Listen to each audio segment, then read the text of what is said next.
Hello, hello. Today is Friday, which means it's time for a normal stream. Um, Trying to find some intro music, and I'm sure it's a bad idea to be playing this because it might get me a DMCA on my podcast feed. But the I went through the OST for all the Harry Potter movies because I was obviously going to pick something Harry Potter themed, and the I realized that the first four movies were composed by John Williams, right? And then the next three were by different people, and it's like night and day how much better John Williams is at composing a score than like random fuckheads from Hollywood. He makes the movie magic, as they say. So, should I dive into anything in particular? I have my usuals lined up. I should clarify that last week I did a special stream. I went over sort of the last 10 years in retrospect as opposed to a normal like week in review type thing. So this week we'll be covering both this week and last week. Last week not too much happened. It was mostly just kind of Ralph shit as per usual. But this week, at the last minute especially, a bunch of stuff happened that I wasn't kind of anticipating. So there's more to talk about than usual. So we have double trouble, two scoops, two genders for this week. Where ban all weeaboos. I'm tempted. Every day I'm more and more tempted. I'll save the Hogwarts stuff for a little bit. I have some other things I want to talk about. So I'll save that. I usually like compartmentalize. I have like my little stuff up at the front, and then I kind of segue into like general locale stuff, and then I segue into like the comfort eats, as I've taken to calling them internally, which includes our boy Ralph and Chantal, of course. Okay, hold up. Just want to check something. No, it's not time. All right, fuck it. Let's start. First off, we have the Grammys. The Grammys welcoming Dylan Mulvaney of X Days a Girl. And you can see the AGP smirk out in full force as, for whatever reason, the demonic government media apparatus that sits above us puts on a pedestal this complete fucking menace freak, AstroTurf, probably directly paid for by the CIA. I'm pretty sure that this is some sort of thing. Like, you don't go from being a homosexual in New York and LA, taking pictures of yourself in a dress, and then being like 1 year later at the Grammys and then the White House. Absolutely AstroTurfed. What's not AstroTurfed is the responses to this. People saying that's a man, getting 18,000 replies. Her from the Daily Wire. Shout out to my boy Ben Shapiro from Israel. This one 5,000 likes. Well, she's a guy. Vomit emojis 3,000 likes. More queasy faces. The transphobia in these comments is sickening. She looks beautiful, so beautiful. From Melissa Moneybags. This actually got ratioed. Note to Keffels, this is what a ratio is. You see how the ratio is that there's more comments than likes? That's what a ratio is, in case you're wondering. Very beautiful to see the Bird app going to its former glory of being as the internet should be, where people can actually say what they want to say. In case you're wondering, if people could actually say what they want to say, this is what it looks like. It doesn't look like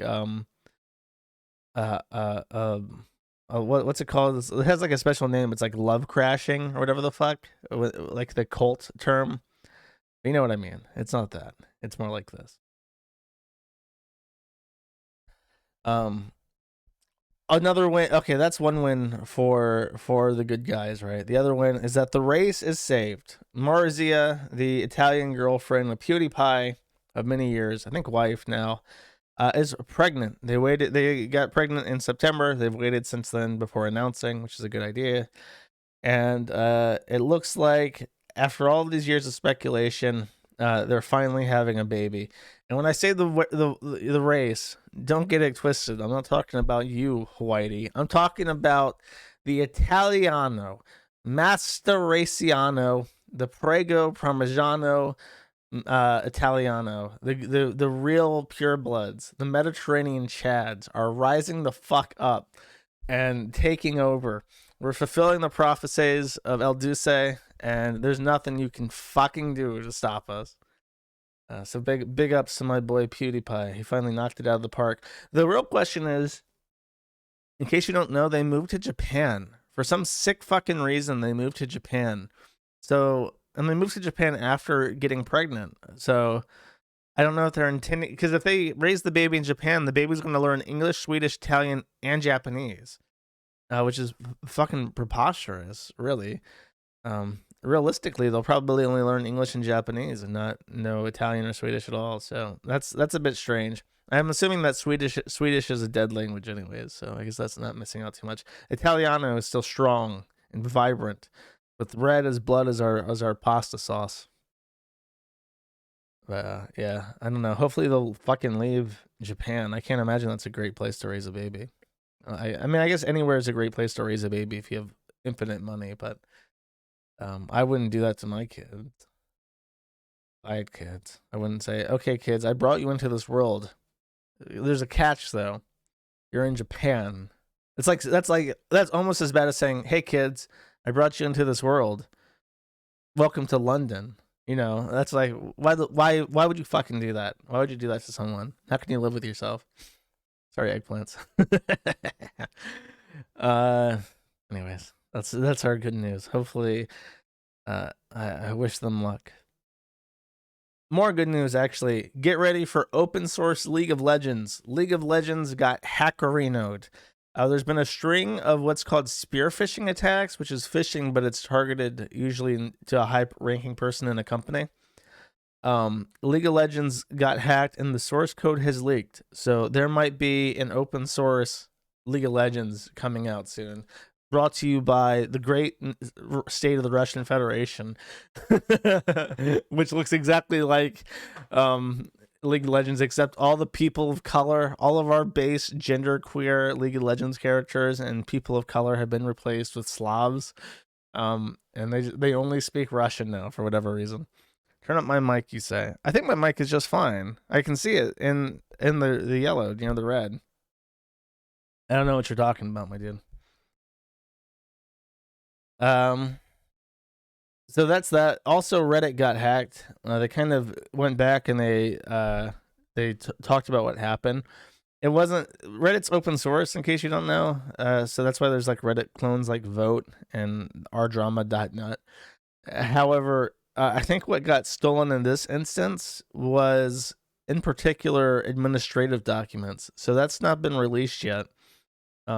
I don't think there was any threat to user data. It's more on the administrative side. And I'm actually curious to see what they got. Because with League of Legends, it was a blackmail situation. So this is definitely like a money thing.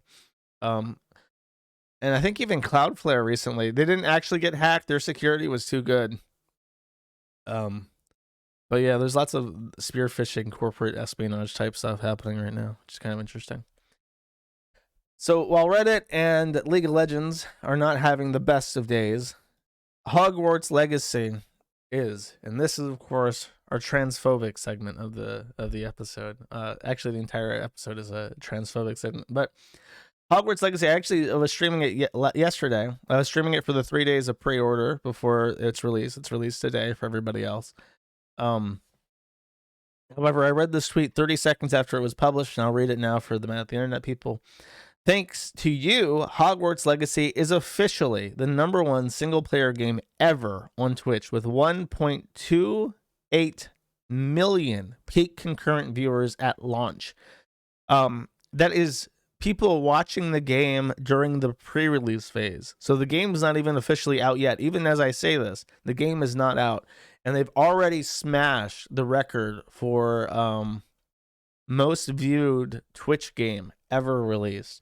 And you can bet people are fucking pissed off about this, including, to the surprise of nobody, Commander Jim Stefani Sterling, the Stardust, who inspires me so much in my day-to-day life that I actually made my character look like James Stefani Sterling. And I think at this point, I'm actually going to do something. I'm going to play a clip of Hogwarts Legacy. I have made a clip, I think. Let's see if I can actually find it. I did make it, and now I did not have the foresight to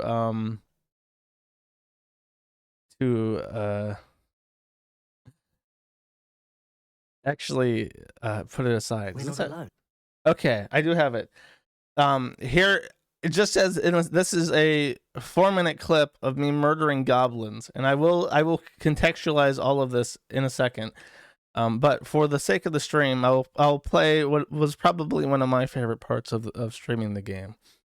Just so that everyone can see what the game is like before we start talking about it in the context of the outcry and stuff. And remember that my character is dressed very silly because I have opted to roleplay as James Stefani Sterling, and so I did my best to emulate my boy. Okay, that's not working actually. It's not working at all. Can I capture it like this? Okay, that does work. Wonderful, excellent. Now we should be able to play. We are not. Ranrock's loyalists. Around a dozen, I Oh, can see. finally, I get But to could be murder more. people again. Can't Oh, break past. sorry, it's going to confuse you because I didn't distort my voice like I usually do when I play my own clips. So you're just going to have to deal with that. them into the tower. We could, but we've no idea what's in the tower. More importantly, however, I'd like to know why they're here. They've set up camp just ahead. I suggest we investigate a little before doing anything else. Let's go. Total goblin Well, death. this isn't ideal. No, it isn't. This way. I And sure hope we don't have to worry about total goblin death. charm here. Sorry, I wanted the Sense stag of head. announcing our arrival.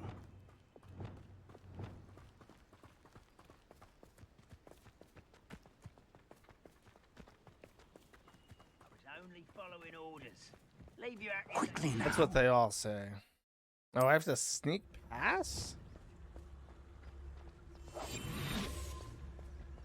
Total goblin death.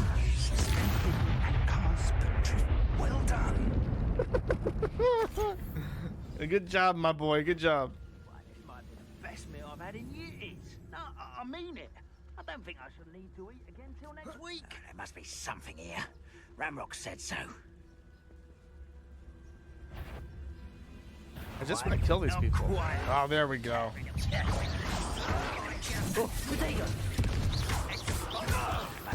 Ramrock said so. You're not nothing for me. Why did you drag this out longer than necessary? You'll pay for that. No! Incendio. Rather unwise. Ramrock said so. Confringo. It's total goblin death. Why can't I hit you? I can't.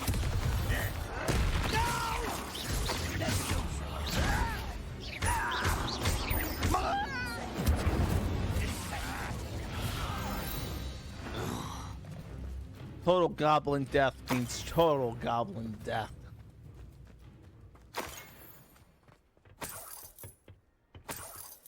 Revelio. Now we take their gold and their valuables and their art. Orders. Directly from Ranrock. These orders indicate that they're after something Find to do what you with find here could be the key to goblinkind finally And taking why its rightful here? place in the world. You need to stop them. That's right. You need to answer this question. I will draw blood. I'd like to see you fucking try, Goblino. Oh, holy shit. Melt goblins in a vat of acid.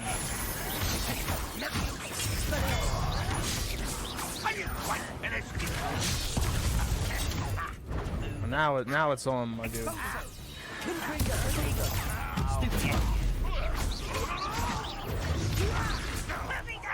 Smash goblins with a box.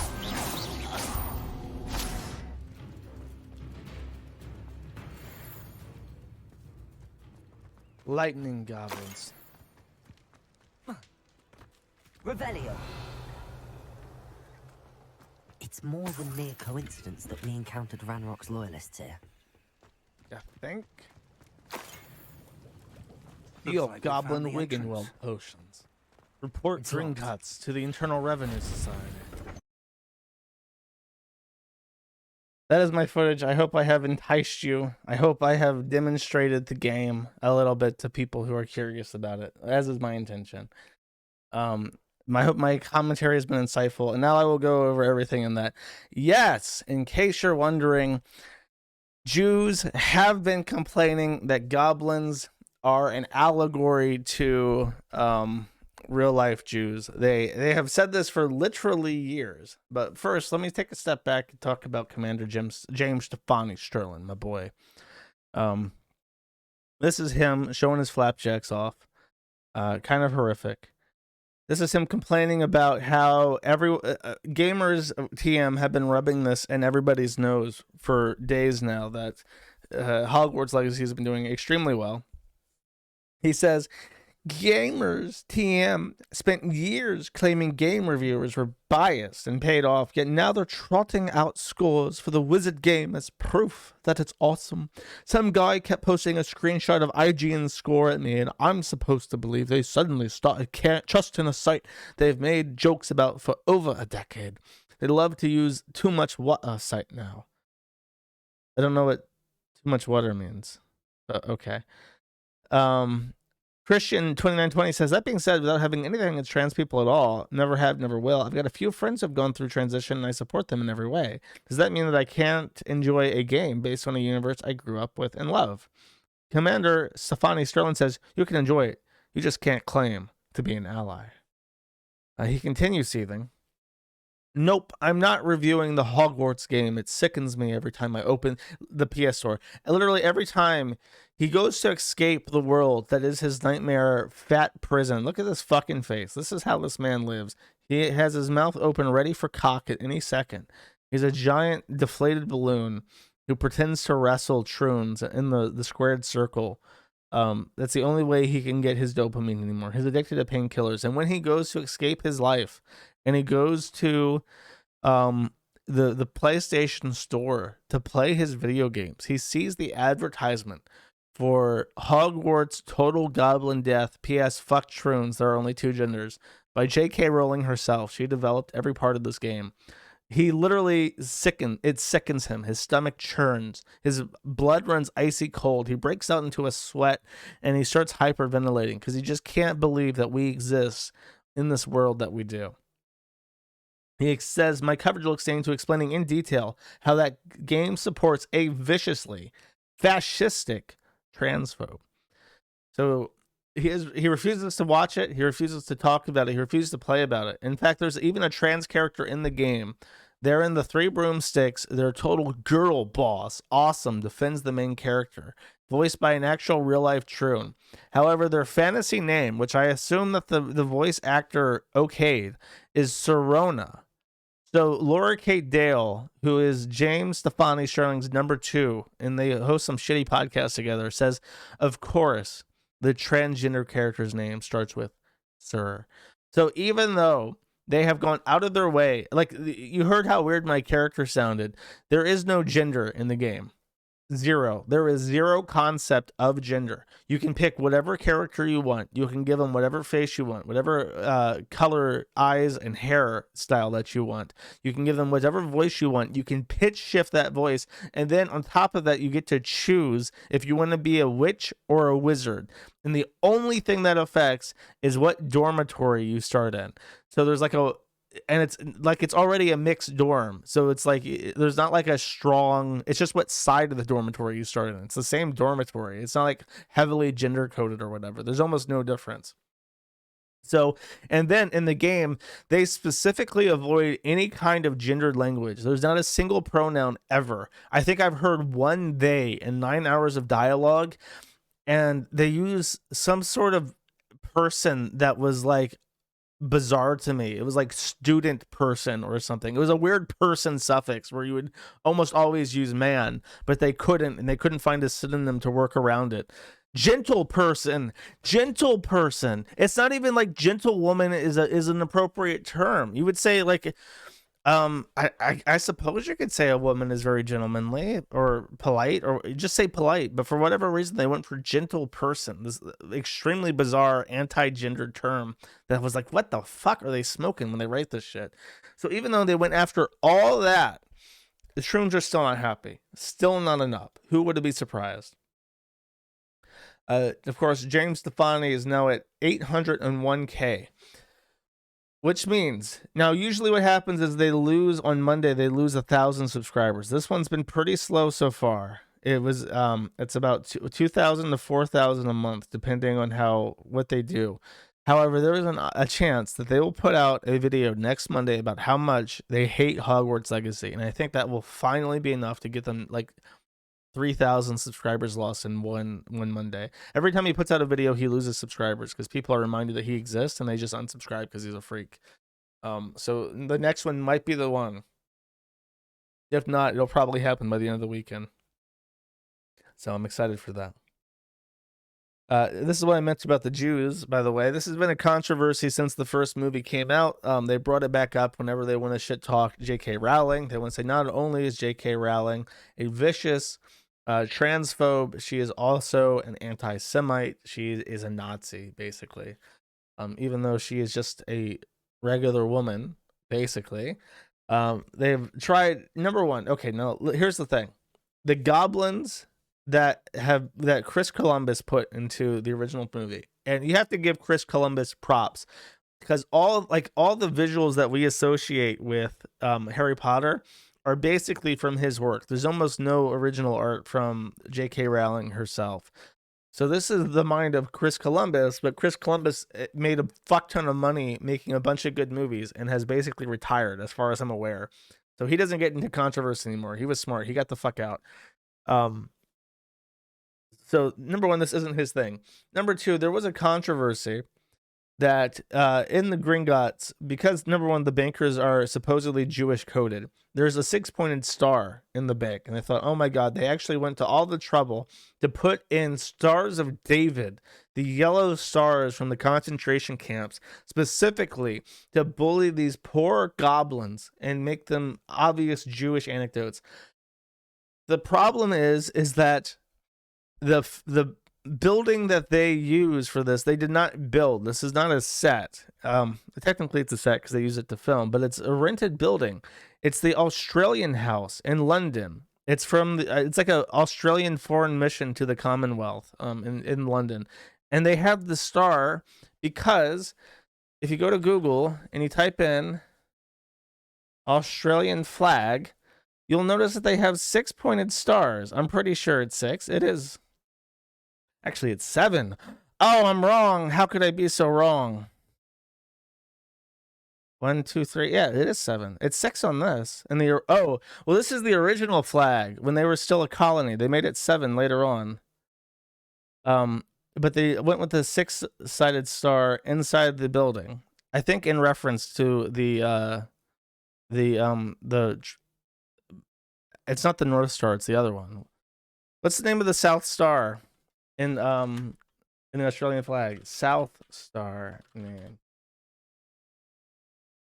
Sigma Octantis. I thought it had a different. Oh, Polaris is the name of the star. Okay, anyways. Southern Cross, the King's Cross, yes. That's what it's a reference to. It's not a reference to the Holocaust, believe it or not. Not everything in the world is a reference to the Holocaust. However, don't point that out to Marcia Belsky or Sam Haft. In fact, when Stephen Day attempts to Jew-splain to these nice Israelis to us, he's from the Living Tombstone. I didn't know that. He's the guy that he was involved in that Pony song about Discord, which is now a song about child molestation on the internet. He explains that this is from the Australia House and wasn't picked to be anti-Semitic. Sam Haft replies saying, pretty wild coincidence. They shot the Gobbles propaganda illustration goblins in that building. So he's not having any of his common sense. Fuck out of there.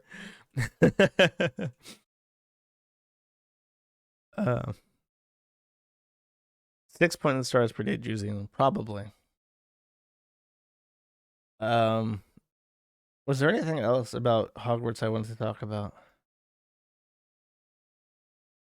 No, it's just the truancy thing. It was successful, and they tried to resurrect this controversy that J.K. Rowling is somehow a fucking Nazi because Chris Columbus's rendition of her banker goblins included characteristic goblin features that have been a part of mythology for a long time, and they were wrong about him. So on that note, while I was browsing around YouTube, I found this video. This apparently somehow went viral. It's by a small channel from a Ukrainian called Harenko, and it has 1.5 million views. And it's alerted me to a game that I've never even heard of called Atomic Heart. And I just want to play you like a little bit of this because I'll cut it off where I stop listening. You ready? That does exist that follows this formula, and it is about to be released, and its name is Atomic Heart. I want to preface the video by saying that if you're the type of person that is still going to buy and play something like Hogwarts Legacy despite its infamy, you might as well click off, as I'm going to explain why it's a bad idea to purchase and play Atomic Heart. And this is exactly where I clicked off. Wait, no, actually, no, he said something else. Go on, you have a Joe Rogan podcast to catch up on, or play Call of Duty or something, I don't know. Off you go. Being Ukrainian myself, I'm making this video to spread awareness, so even if 100 people see this, I'm satisfied. Well, 1.5 million people saw it, and the replies are like unbelievably negative because, wow, what a stupid dickhead way to open your fucking video.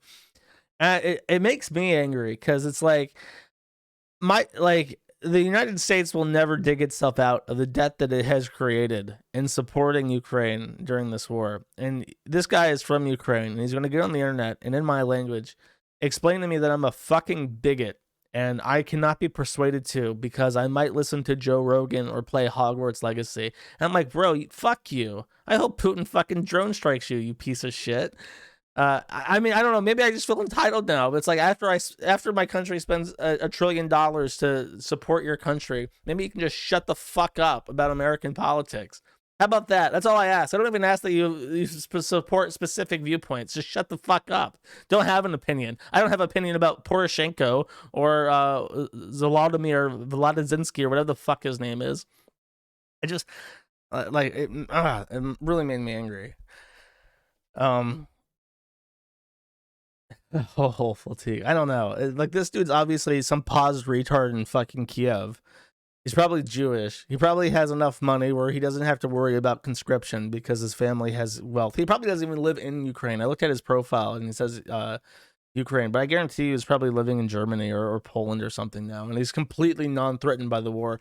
But he feels guilty about the fact that he fled, so he's going to go on the internet and he's going to say, "Don't buy this game." I'm assuming that it's about Chernobyl because he's ranting. It's like it's like, but he's going to equate Chernobyl with the atomic bombing of Hiroshima, and it's like it was just an accident.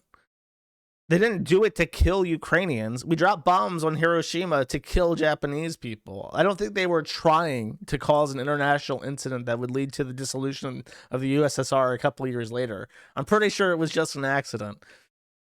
He is right in saying that the Ukrainians can't be blamed for it because it was all Russian staff. I'm pretty sure. I could be wrong, but I'm pretty sure it was Russian.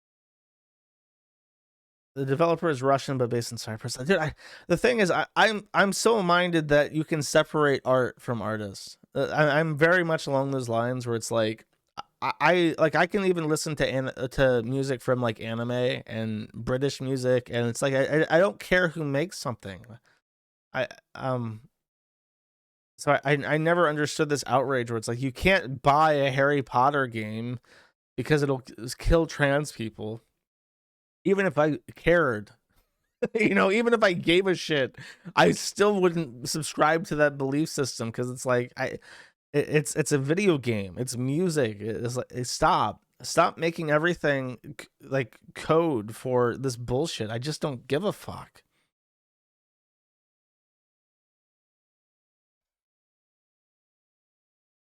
The strongest argument they have is that the Gazprom guy funded the devs. Who gives a shit? It's not a study. I would change my mind if it was like hardcore, like they set it up like the Ukrainians ran Chernobyl and they detonated it because they didn't want the poor Russians to uncover that they were like hoarding like a child sex factory in there. And then Vladimir Putin himself makes an appearance. He's still in the KGB at this time, but he's, he makes an appearance and he's the good guy trying to uncover this sex ring that they detonated Chernobyl to cover up. Okay, like if that was the plot of this game, I would be like, okay, maybe this game is propaganda and people shouldn't support it if they don't want to support Russia. But I have a feeling that it's just going to be a shitty RPG that's based off of, made by fans of the other game that's based in Chernobyl, The Zone. What's the name of that? How did I forget the name of this game? Stalker. That's a Stalker.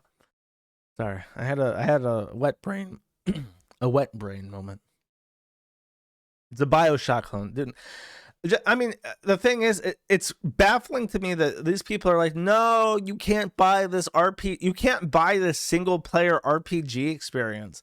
Like, have you not been begging for more single player RPG games for like a decade at this point, ever since the end of the chest high shooter era, and they just started making live service games and MMORPGs and knockoffs of Fortnite? Have people not been desperately begging for more shit like Skyrim, since for like literally a decade at this point? And then Hogwarts Legacy and this game that I've never even heard of until this Ukrainian guy was kvetching about how Chernobyl was an attack on the Ukrainian people and people shouldn't support it. It's like you're not going to win these fights because people have been desperate for games like this for forever, man. Don't forget to pronounce Chernobyl the retarded Ukrainian way. Listen, it's like a different language. I think some people try to say it's like a peasant dialect or whatever the fuck when they're trying to be really, really diminutive to Ukrainian people, but they have their own spellings of shit, and so that doesn't bother me. That's another thing that, like, people who go out of their way to spell Kiev or Kiev as like their preferred spelling because they want to piss off the right people. It's like how fucking childish. Don't forget to put your preferred spelling of Kiev in your Twitter bio, you fucking faggot. Jesus. Don't forget to put if you spell Odessa with one S or two in your Twitter pronoun bio, you fucking queer.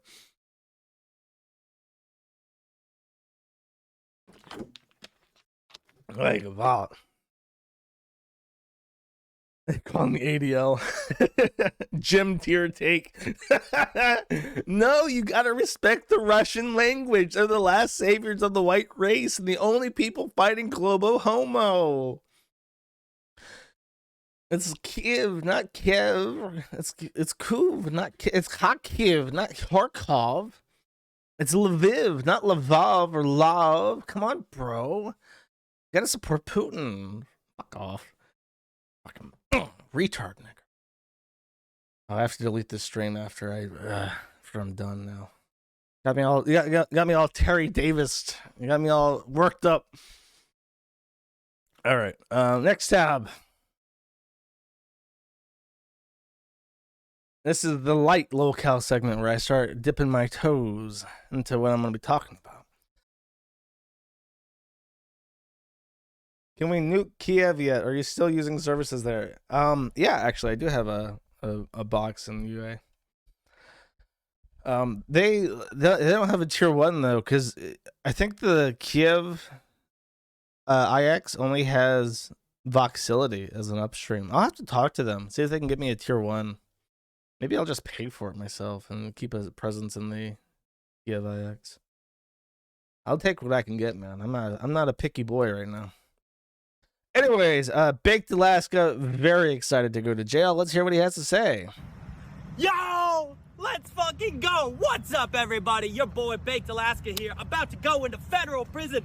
Let's go! What's up? So, I'll tell you the story real quick. I am going into federal prison for a non-violent misdemeanor crime. I didn't touch anybody. I wasn't violent. I didn't steal. I didn't loot. I didn't do any of that. But guess what? I'm being politically persecuted because of my politics. And I guess somebody's got to pay the crime. So I love you guys. Just want to say I'm going to be fine. It'll be good. I'll see you in 60 days. And just know, this is what's going on in America. This is where your taxpayer dollars are going. I love you guys. It's going to be good. Yoba never dies. See you soon. God bless and pray for me. And then Hail Hitler, I guess. I don't know what the fuck that I mean, for real, how else am I supposed to interpret that? What else is they cut off where he points up and he goes, "Hey, look at that weird bird."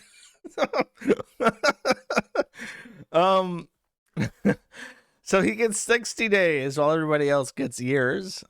Probably because his live streaming, IP2 live streaming of the January 6th got dozens and dozens of people arrested. It was the primary source of evidence used against many people, put out in the mass media to help round up and ruin the lives of probably several hundred Americans at this point.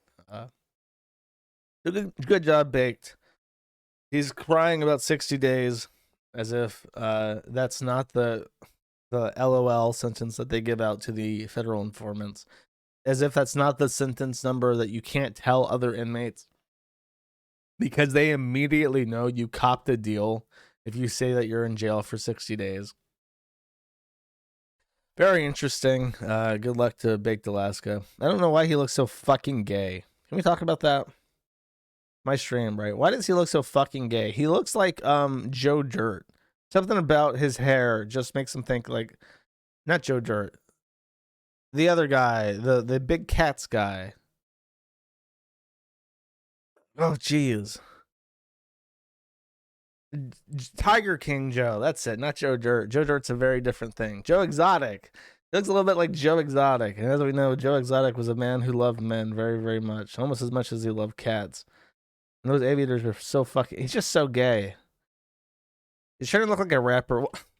That's the number one thing that bothers me about Nick Fuentes' crew. Is like, why do they love black people so much? Why do they all love black people so much? And I think it really is. It's like there was that guy in Buckbreakin' who was talking about how hip-hop culture became so popular worldwide because it's an expression of masculinity that a lot of people don't have. And I think that's really true.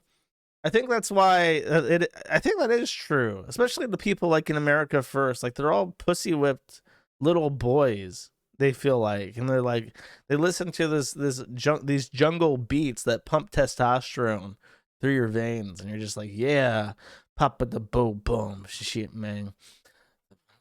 And the Kanye West with his like raspy rap music is just like, yeah, this is the good shit, man. Very strange to me. I can't relate.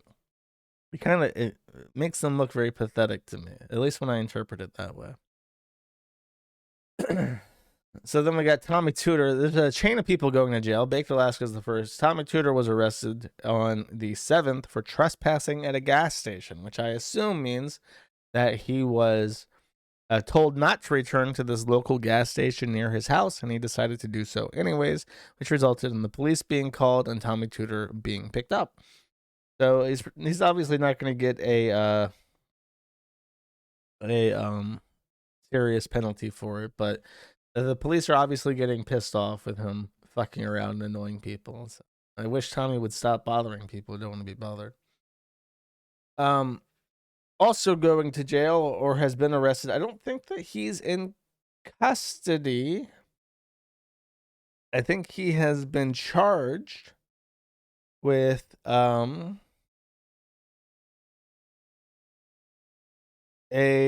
animal offense. This is Quantum Kitty. And Quantum Kitty I might have mentioned at some point in the past during the Cure the Wolf Zoo Sadist stuff, because there is a podcast called Zooier Than Thou. And this is a good time to teach you guys something about the internet. If you see people using this Zeta symbol in their name, that is a dog whistle, a literal dog whistle for attraction to animals. So you can see they use the Zeta symbol in their title, Zooier Than Thou, and it's literally a podcast about how animal-human relations should be decriminalized because they find dogs really fucking sexy. And he has been picked up, probably out already. I think he's in the hearing process. And I think he's hold without bond. He's actually in jail and they're not giving him bond because he's a serial dog fucker? What state is this? Where the fuck is this happening? I'm in shock. Maryland? Maryland? Oh my God. Way to go, Maryland boys. Them black judges up in Baltimore like, what the fuck is wrong with Whitey? Lock that nigga up. Throw away the key. Get him out of my sight. We'll deal with this later. Let's take a moment out of appreciation to appreciate one of the best flags in the United States, the state of Maryland. And Lord Baltimore, for which Baltimore is named after, has a component to this flag. Just a very nice flag, if I do say so myself, chat. Very nice flag. Based, locking up the dog fuckers and throwing away the key. And that's my kind word, my seldom kind word for the state of Maryland. Fuck you, Baltimore. That is fuck ugly. Fuck you.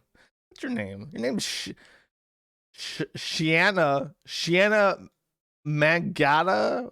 What the fuck kind of name is that? You know what's fuck ugly? Shiana Mangata. Your name, the name that your mother gave you, is fuck ugly. Don't you touch the Maryland flag? All right. This is where I'm drawing the line.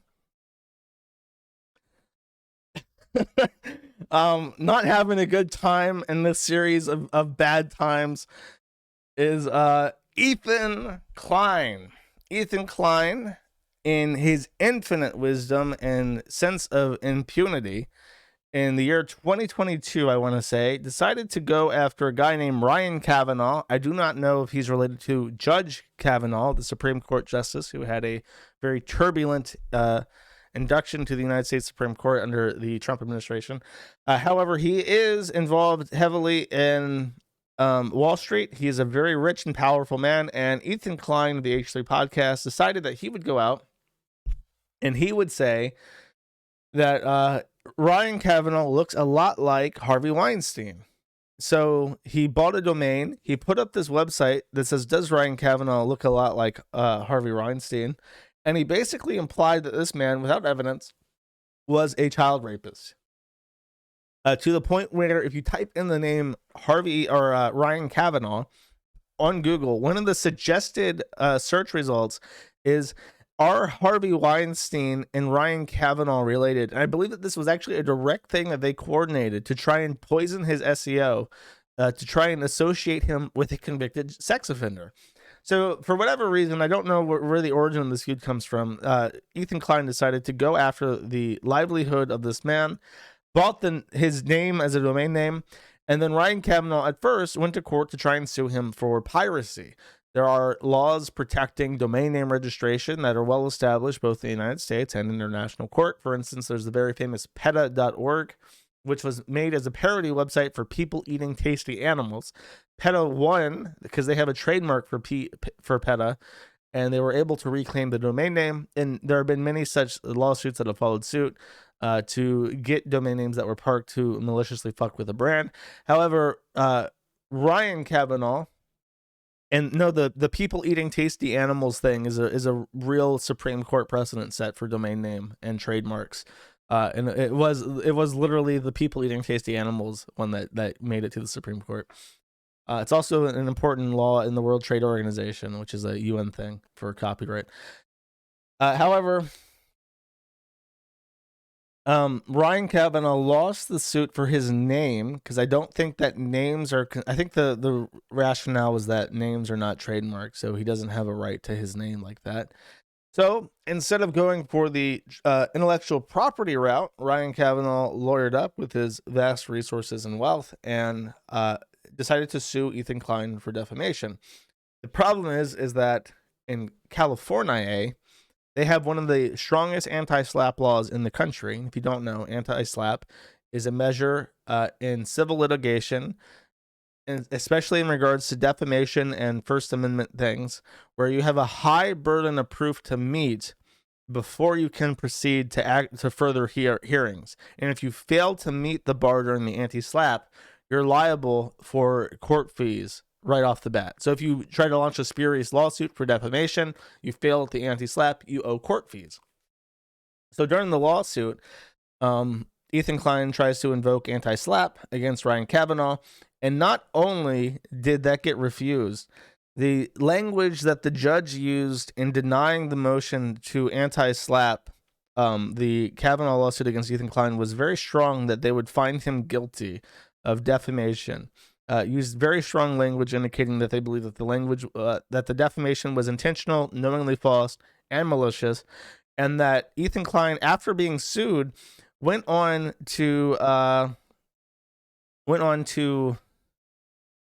repeat the defamatory claims over and over again on the H3 podcast to dig in kind of deeper. So he's already being sued, and he's thinking, fuck, I'll just keep saying whatever I want because I'm just going to win the anti-SLAPP anyways. So he just kept saying the same shit over and over. And the result was that he lost the anti-SLAPP motion. He's now appealing it in the high court. And the end result is that if he loses the appeal, he won't be able to recover his legal fees. And because in civil tort, every repeat of defamation is a new offense, every single time that he went on his podcast and said things that tried to equate Ryan Kavanaugh with a child sex offender would be a new offense, and he could potentially owe a lot of money if they really count it up. So after that, he did a thing. He went to his podcast and he said that we lost our lawsuit, and he goes into detail. And I'm gonna play a couple seconds of this. Yeah, so we'll get to that actually, but before that, I want to give a shout out to my wonderful wife who has put together a wonderful collection here. Teddy Fresh coming out tomorrow, 10 a.m. He's really hurting for money, so he decided to shill his wife's merch. And if you don't know who his wife is, Like radioactive buttons. I love the shirt. With me here. sorry, he's still advertising his merchandise. Throws at somebody. Parody. Super. Jesus. Rest later. Nobody cares. You can make your own deduction. That was. Oh, I don't think we actually did. Whatever. He says the judge is a fuckhead and he's going to appeal it, basically. That was his coverage of it. I think he tries to look like he's crying at the beginning of this segment. I'll play that part. So thank you guys. We actually have so much to talk about today. So many great things and sad things, as you guys can see. We're starting light, but I did lose brutally my lawsuit to Ryan Kavanaugh, who Yeah. I am now. You're bankrupt, right? I'm in shambles. Actually, there's truth to that. There is truth to that. We did lose a motion, and then Cav wrote some like insane puff. I'm speculating that it was Cav because Yeah, we nobody don't else cares know, but him. We have reason to believe. He's so smug. Even after losing the anti-SLAPP, he's so smug. I would actually love for him to fucking lose everything because he's just such a piece of shit. And like, he should not be treating the anti-SLAPP thing with this kind of like lackadaisicalness to it, because you don't know, Vic's case lost. The Vic Mignogna Weebor shit, it's done. Vic sued his co-workers years ago, just in the broadest terms possible. Anime dub voice actor Vic Mignogna sues co-workers for defamation. In Texas, they have an anti-SLAPP, which is not as strong as California's. However, the judge finds that he did not meet the bar to prove defamation beyond, like on its face. He appealed it like 3 different times, and they've ruled that that he doesn't get to appeal it anymore, that he lost for sure. So now he owes, because I mentioned you owe legal fees to your opponents if you sue and you don't meet the anti-slap barrier of entry. You owe the legal expenses. So now he's on the hook for all the weirdos that he was suing for their legal expenses, which is really shitty. Yeah, I feel compelled to maybe stick even a single toe into the anime realm to give a proper homage to my boy Vic Mignogna and his lawsuit. Thankfully, I have the material here ready to go.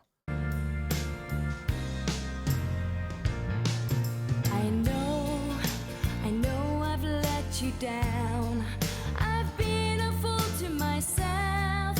I thought that I could live for no one else. But now, through all the hurt and pain, it's time for me to respect the ones you love me more than anything.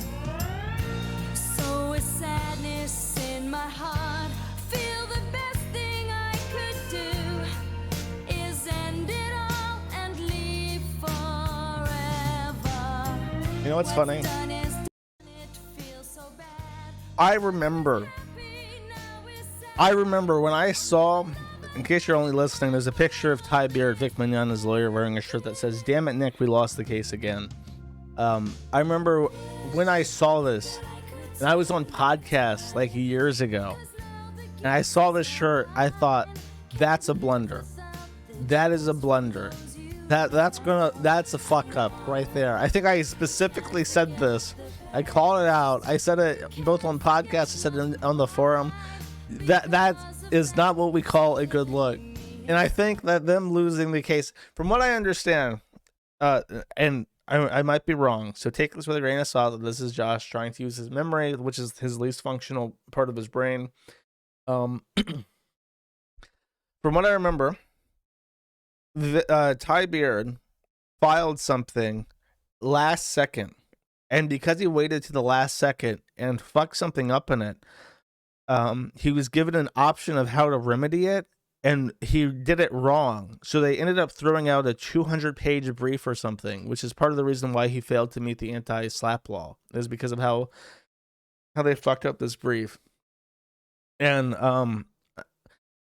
I really hate hubris. I hate like Ethan Klein's smug shit about his lawsuit. He thinks he can just defame people as pedophiles, and it's the funniest fucking thing, and nobody can do anything about it because he'll throw in the word allegedly, and therefore he's completely immunized from any consequences for calling someone a pedophile. Like, that's funny to him. Ty Beard wears this shirt that says, "Damn it, Nick, we lost the case again." When the case is still going through the motions, there's still plenty of time for fuck ups. And it's just like, I feel like anytime you posit to the world, I am winning. I have won. You cannot fuck my shit up. I am on top of things right now. I'm going to be smug about it. I feel like anytime someone does that, there's almost an instant reaction, almost without fail, that the world will bend and contort to fuck your shit up beyond all belief. I try not to be smug ever, because I'm terrified. I'm genuinely afraid of ever being smug, because I feel like there is some sort of really intense, very real karmatic thing where if you're ever smug, it wraps around and hits you in the ass real fast. Just the feeling that I get. So when I saw this shirt, I thought, that's bad. It sticks out in memory. There's a funny edit of this where it just says, "Damn it, nigga." Actually, I have to find that. I love the "damn it, nigga" edit. Yeah, there it is.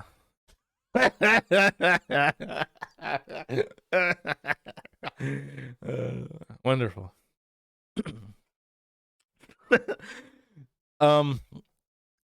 So that's Ethan Klein, and that's Vic Mignogna. To clarify, because I know that everything that I say ever gets sent to Nick Rekieta, and people try to instigate drama between us constantly. I have never rooted against Vic Mignogna. I think that there should be legal recourse if someone tries to ruin your life, because if there is no legal recourse, then there's injustice, and it drives people to either hurt themselves or to hurt other people extrajudiciously, and that is bad for society, the society that we do in fact live in. So but on the other hand, I'm very happy to hear that there are like things like anti-SLAPP. However, from what I understand, the main reason why the lawsuit was thrown out was because of a technical error made by the lawyer. So I'm hoping that Ty Beard will do the right thing and cover the legal expenses for this case, because if not, then Vic Mignogna might be in an even worse position than he was when he was being canceled as being like a child or a sex offender or whatever the fuck. I still don't understand why they didn't just come out and say he was gay. I still think he's gay. That's just, I don't know. I don't want to get into it. I don't care. I just want to say that. All right. I think that is it for the various locale stuff. I'll ask now, actually. Is there anything, because it's been 2 weeks, I tried to be studious and remember everything. Actually, now that I've taken the time to remind myself, there is something that I want to find real quick that I did not leave a note for. Yeah, no, don't worry about Ralph, Pete's, and Chantel. That's coming up. I do want to. There's some stuff with Drexel who really skeeves me out, and I want to shit on him a bit. I don't like him, and everything that I read about him, I like him less. Let me just gaze over this real quick. That's a 6-minute long clip. I'm not sure if I want to play that. Oh God, this is worth playing, I think. Yeah, I'll play this. First off, I want to say that Drexel does not like me. I made fun of him in my last podcast. So he says, fuck Josh Moon. This is a big black friend, mayor of MGTOWN. That is Drexel's name. If you don't know, Drexel is the black friend. He's known Nick Rekieta since college. He's made occasional appearances, pretty frequent appearances on Rekieta's podcast. I've never spoken to Drexel. I've never had... Sorry, I'm really dying. I've never had any desire to speak to him. And everything that he's ever said has made me like him less. I don't have that cool black guy appreciation factor that like America First has. So when I hear him talk, I just think negative things. I'm sure you can imagine what kind of negative things in your head. I will play this until I get bored of it because it's pretty fucking disgusting the entire way through. Your girlfriend, whatever. They're all agents of the state. So, moving forward, now men know the truth. Thus, men need to evolve, and the species needs to evolve because patriarchy will always lead to democracy. Democracy will always lead to authoritarianism. You know this is the way it's going to work, Nick. It will. So what's always the evolution look like? The evolution will be a man-only society, and then you still have to keep X amount of women alive, right? For Why? the survival of the species. Only for the survival of the species. I thought we had artificial wombs. No. Because the artificial, if something goes wrong, right? You still need X amount % of women to be alive. You need female scarcity. Male scarcity is what creates patriarchy. Male abundance is what creates gynocentrism. So you need, so there has to be a point where men go like this. Look, man, we only need to keep 10% of these broads alive. That's it, 10%. Why do you have to keep them alive? I'm still confused. In the event that the artificial womb, something goes wrong. Something goes wrong, and you go, shit, we still need to procreate. We still need to reproduce. You have to keep X amount alive. So are they like locked up in a cage or something? They don't have to be locked up in a cage. What do you do with them? Yeah, you pretty much have like a herd, just like they do with animals that just walk around fucking eating grass? Pretty much. Pretty much. And do you know the reason for this, Eagle? You know the reason for this? Because nothing else has worked thus far, right? Yeah, think about it. Okay, every time an empire rises, what ultimately leads to the empire to fall, Nick? It collapses from within. Usually it's once you empower women. So once you empower women, your empire will fall. Period. Doesn't matter what. Like Rome couldn't survive feminism. America won't survive feminism. This is how it works. Thus, men need to evolve and go like this. We need the only thing that men need women for are two things primarily: for sex and reproduction. So the lover bots are going to take the place of the sex, and the artificial womb is going to take place of the reproduction. But you still need to keep X amount alive in the event that something goes wrong. So you just build a giant ass Joanne Fabrics. No. And they just walk around in there forever because they'll never check out. No, women need to compete to survive. So the most feminine women get the privilege of being a fucking concubine for the community. What's the competition look like? Well, women now have to compete. Is it formalized like a sport? Might as well be. I'm trying to figure out what this looks like. Well, okay, think of it like this. Help me out. If you're only going to keep, let's say you keep 10 to 20% of women alive, right? Right. Okay, so what's that going to look like? Now women go like this. Being fat won't keep you alive, right? Running your mouth won't keep you alive. So they speak, they die. You say anything out of turn, you'll get me too. So now, hey, Eagle, I want you to imagine the opposite, right? Imagine the opposite of me too. If a chick talks out of turn, you just give her that look like, did you just? Thanos snap. Thanos, done. Hey, hold on. Hey, Nick. Then the counter simp squad runs up. But there won't be simps. No, it's the counter simp squad. They run out and they just take out like their Roman pylons and just jab them into Get rid of them. They leave them. Get rid of them. I'll end it there. I don't want to make you listen to all 6 minutes of this. No. However, when someone pointed, I think it was Dynasty that replied, and he reminded me that this sounds very, very, very similar to a thing that I've shown on stream before by notable Troon, who is an editor for the Daily I don't know if it's the Daily DOT or the Daily Dot. So I want you to compare and contrast what base black man has to say about women versus what Troon journalist for the Daily Dot has to say. In the future, there are a number of institutions that emerged originally as mutual aid projects and publicly funded tech ventures, but over time they gradually became these community-run institutions where if you are a trans girl or if you are trans feminine, you can go ahead and sign up for a reservation slot to an all-day access to one of many breeding facilities where you get to breed the shit out of that cis girl pussy. You can absolutely devastate that shit, fucking destroy it, murder it. It's done. Like, they have to cycle the girls out because that pussy is absolutely out of commission. And so this originally started as just your classic breeding facility, but it was expanded over time through a Kickstarter, actually. And again, a mutual aid project. So there's a lot of cis girls in tech that really supported the venture. God bless them. They're real co-conspirators for the movement. And, now we have breeding saunas. We have breeding bookstores, breeding movie theaters. Those are really nice. You have breeding adult schools. You have breeding esports arenas. Very fun. Impossible to do voice chat on, but extremely engaging. It's kind of a mixture of your classic esports fair, but also whichever team nuts first loses. So there's double the fun and double the trial and error. This is something we're building. This is the future. This is what TERFs don't want. They understand that we're trying to build these breeding facilities.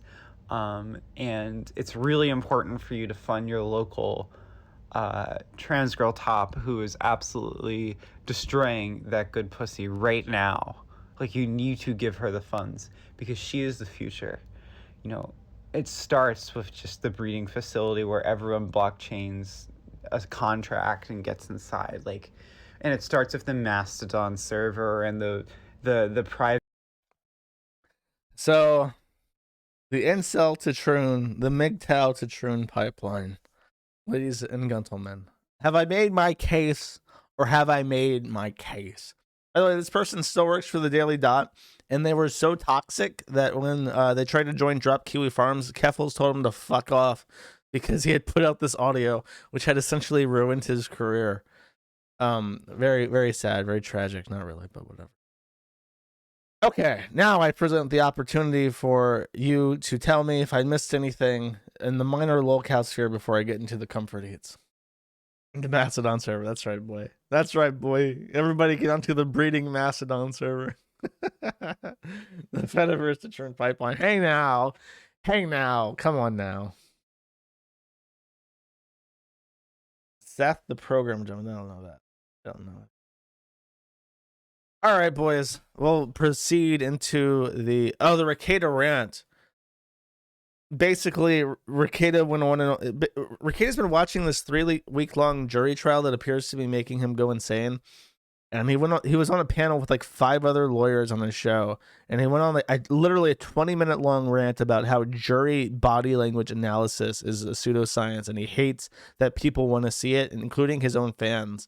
He's like, I hate that people on my channel want to see this because fuck it, and fuck channels that do this shit, and fuck them because it's all bullshit. And he went on and on and on about it.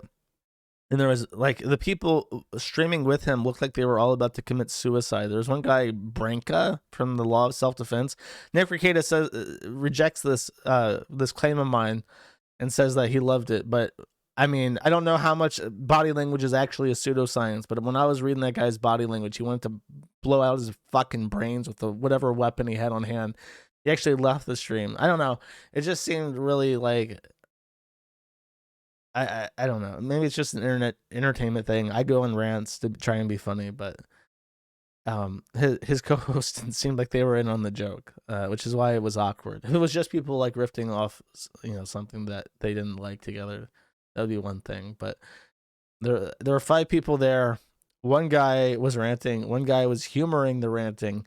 The other 3 looked like they were trying to find a bottle of like poison or lead to inject into their brain to end their life. So that's the Nick Rekieta update. I don't think anything else has happened. All right, Chantal. She is in Canada. She is back from Kuwait. She is making her final preparations to return to her love, her Kang, her Muslim husband in the Kuwait. And of course, she lands in Canada, and the first thing she does is gets fucking wasted. I couldn't stop myself on the burger. With the chicken nuggets, I was able to. Oh, this is the stream after she basically found her old edibles when she got to Canada. And she took them, and she got real high, and then ordered a bunch of food and ate on camera. And everyone's like, aren't you Muslim now? Aren't you not supposed to be doing that? And she's like, oopsie daisies, you can't expect me to be perfect, hee hee. And has apologized. And then I think she took a lesser amount of edibles later on because she still looked pretty fucked up on her other stream. She is now. I went on this very briefly, but her ex-boyfriend, who she aborted 2 babies of, which has cursed her life to be this trajectory. I believe this is a karmatic retribution.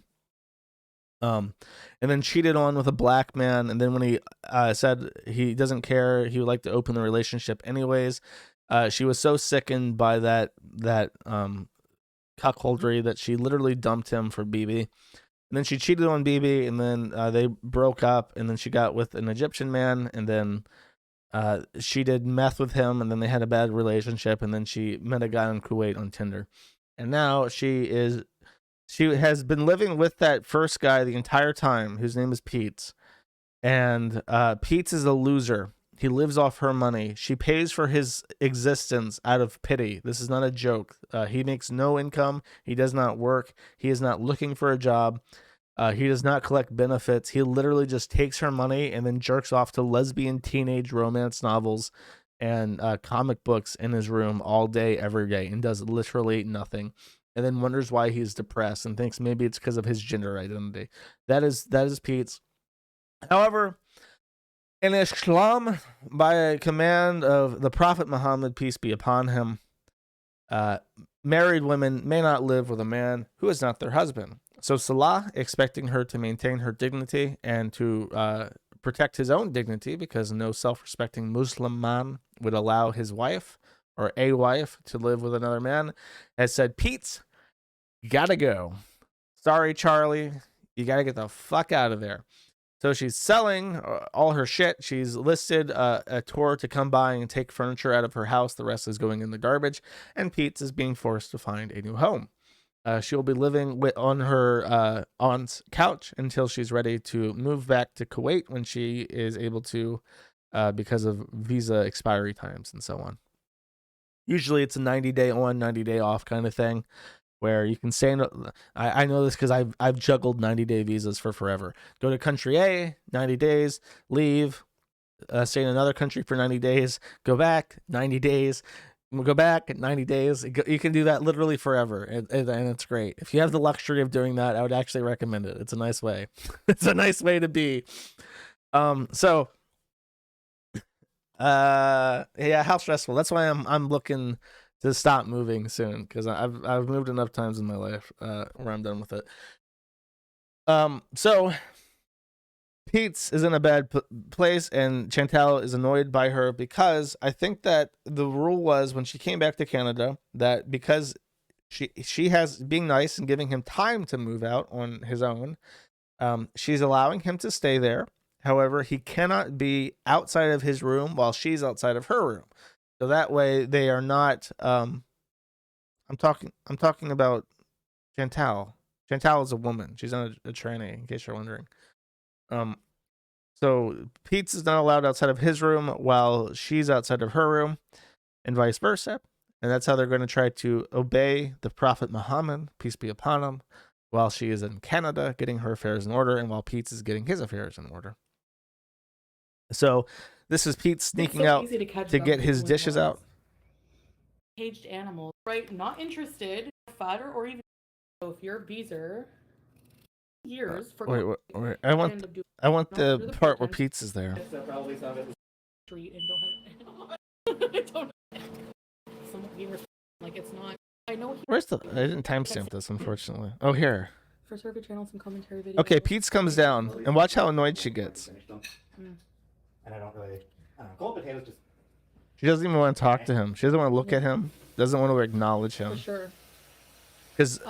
Because Salal actually watches her streams while she's abroad, and she knows he'll be pissed off if he sees that Pete is outside of the cock shed while she's taking up the kitchen to herself. I don't know. At a Motel 6. Beside a big heaping ashtray of cigarette butts. That's all they do.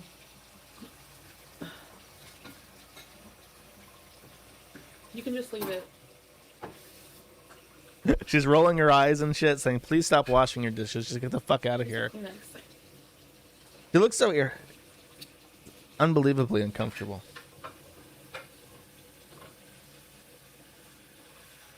Refuses to say anything, just waiting for him to get the fuck out. He even acknowledges this in his awkward autistic way, I think, right now. Waiting for me to leave? I was waiting for you to finish turning on the using the water. Okay, I'm gonna go. Waiting for me to leave? Yeah. Yeah, I am, Pete. Get the fuck out of here, little bitch.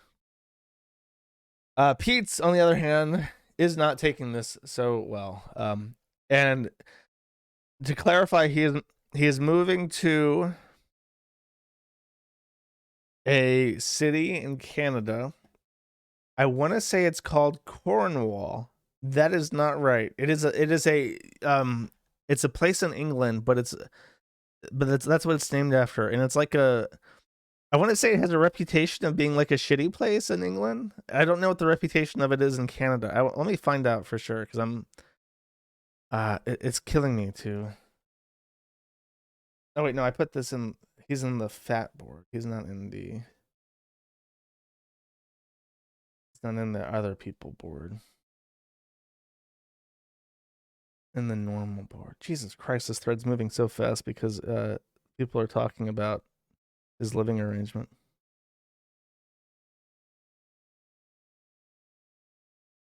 Hopefully, does somebody in chat know? I'm gonna look at chat in a second. Cornwall. Cornhole. Is it literally Cornwall? Okay, so he's crying, "I don't want to go to Cornwall. I don't want to go to Cornwall. They can't make me go to Cornwall. I hate Cornwall." The people there suck. And meanwhile, Chantal's just like, it's time to go to Cornwall. And she's grabbing him by his scruff and dragging him. He's like, no, I don't want to go to Cornwall. Apparently, Cornwall is a very conservative area. So he's like, I can't be my true, authentic, feminine self in Cornwall. There are a bunch of fucking transphobic bigots there. So he's being traumatized. I think this is straight with him ranting. And keep in mind, he's moving to a place he doesn't want to move. And when I heard him saying, I don't want to go to Cornwall, it sucks, I will be stuck there, I'm thinking, oh, Cornwall is probably like a really shitty place. I'm thinking really poor, but really affordable housing, probably social housing. So he's going to like a social house in this dumpy city that he's complaining so much about called Cornwall. And he's going to be stuck there. However, he reveals details about his move and why he's picked the city he does not like, which makes him extremely unsympathetic. And I will play that now. Cooking for much longer because odds are good I am probably going to end up moving in with my mom, who has a tiny little nothing kitchen. I feel like I'm probably not going to, honestly, I don't know that I'll be live very often at all once I'm there. Does it clarify? I'm going to be fucking miserable. His mom lives in a one-bedroom apartment. So he'll be on, I think when they say a one-bedroom in Canada, they mean it's one whole bedroom connected to a living room. So he'll be on the couch in his mother's living room. However, he's like 36, I want to say. However, that's not the really crazy part. The really crazy part is that his mom is very old, and I think his dad's already dead, I want to say, or they're divorced or something. So she lives in a senior assisted living facility. So he's going to a one-bedroom apartment in a senior care place because he cannot take care of himself. That is fucking sad. Cook for my mom. Her kitchen's nothing. Like, it's a shitty kitchen she's got, honestly. There's no room. I'm going to be exceptionally depressed. Well, I've got a job lined up. Like, it's something where I will probably end up getting a job at the place where my brother works now. That's probably where I'm going to end up working. Which is another thing. I will be way too tired to cook because I'm going to be working full time.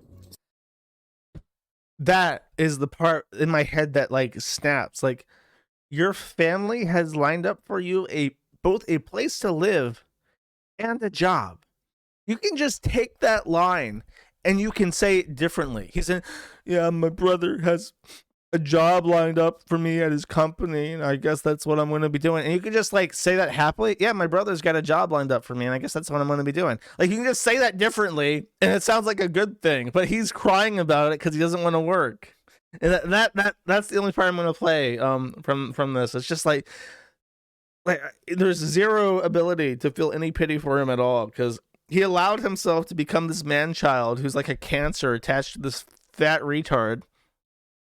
And then, even after all his fuck-ups and his gender freak shit, his family is still going to find a place for him to sleep and get him a job. And he's so ungrateful for it. And he even goes on, like, he's talking about how, like, I don't want to get a job at Burger King or McDonald's. You know what? I'm thinking, like, I'm not good enough for those jobs. I couldn't handle it, man. It's just, like, too much stress. He's literally saying that he's not good enough to work in fast food. I remember when I was young, my grandfather would yell at me about not doing well in school. And he would say, Joshua, you gotta, let me think of the exact wording because it was kind of awkward. He said something like, you have to validate your right to exist. I always hated it. He kept telling me this. You have to validate your right to exist. I don't have to validate shit. It's a right for a reason, motherfucker. And nowadays, as I am old, I'm 30, so I'm basically a grandfather at this point in terms of age. I'm thinking, motherfucker, you should literally starve to death. If you're that shitty, if you're literally too shitty to like work at McDonald's, what purpose do you serve except to drain resources from the world at large? Why, Pete? Why can you not validate your right to exist? I was very socialist, as many young and naive people are when I was a teenager, a young person. And I thought that there was such a thing as human dignity and a right to life and a right to comfort more than anything else. Now that I've become old and jaded, I no longer believe in such frivolities. And I gotta say, Pete, you gotta get a fucking job. You should be thankful that you have a fucking job, because nobody else would hire you unless your brother stuck his neck out for you, which apparently he doesn't appreciate at all. Because if Pete's a huge fuck up and sexually harasses somebody at work or something, then whose head is it? It's his brother's head. It's not his ass. He's gonna lose a job he didn't even want. His brother's gonna lose his at least will be in trouble with his company for suggesting his fuck up younger brother to begin with. On his brother, yep. So that's the Chantal stuff. Nothing too dramatic. However, the same cannot be said about Ethan Ralph. There are two parts, because there was actually stuff worth talking about for both last week and this week. So you're going to get two Ralpha segments here.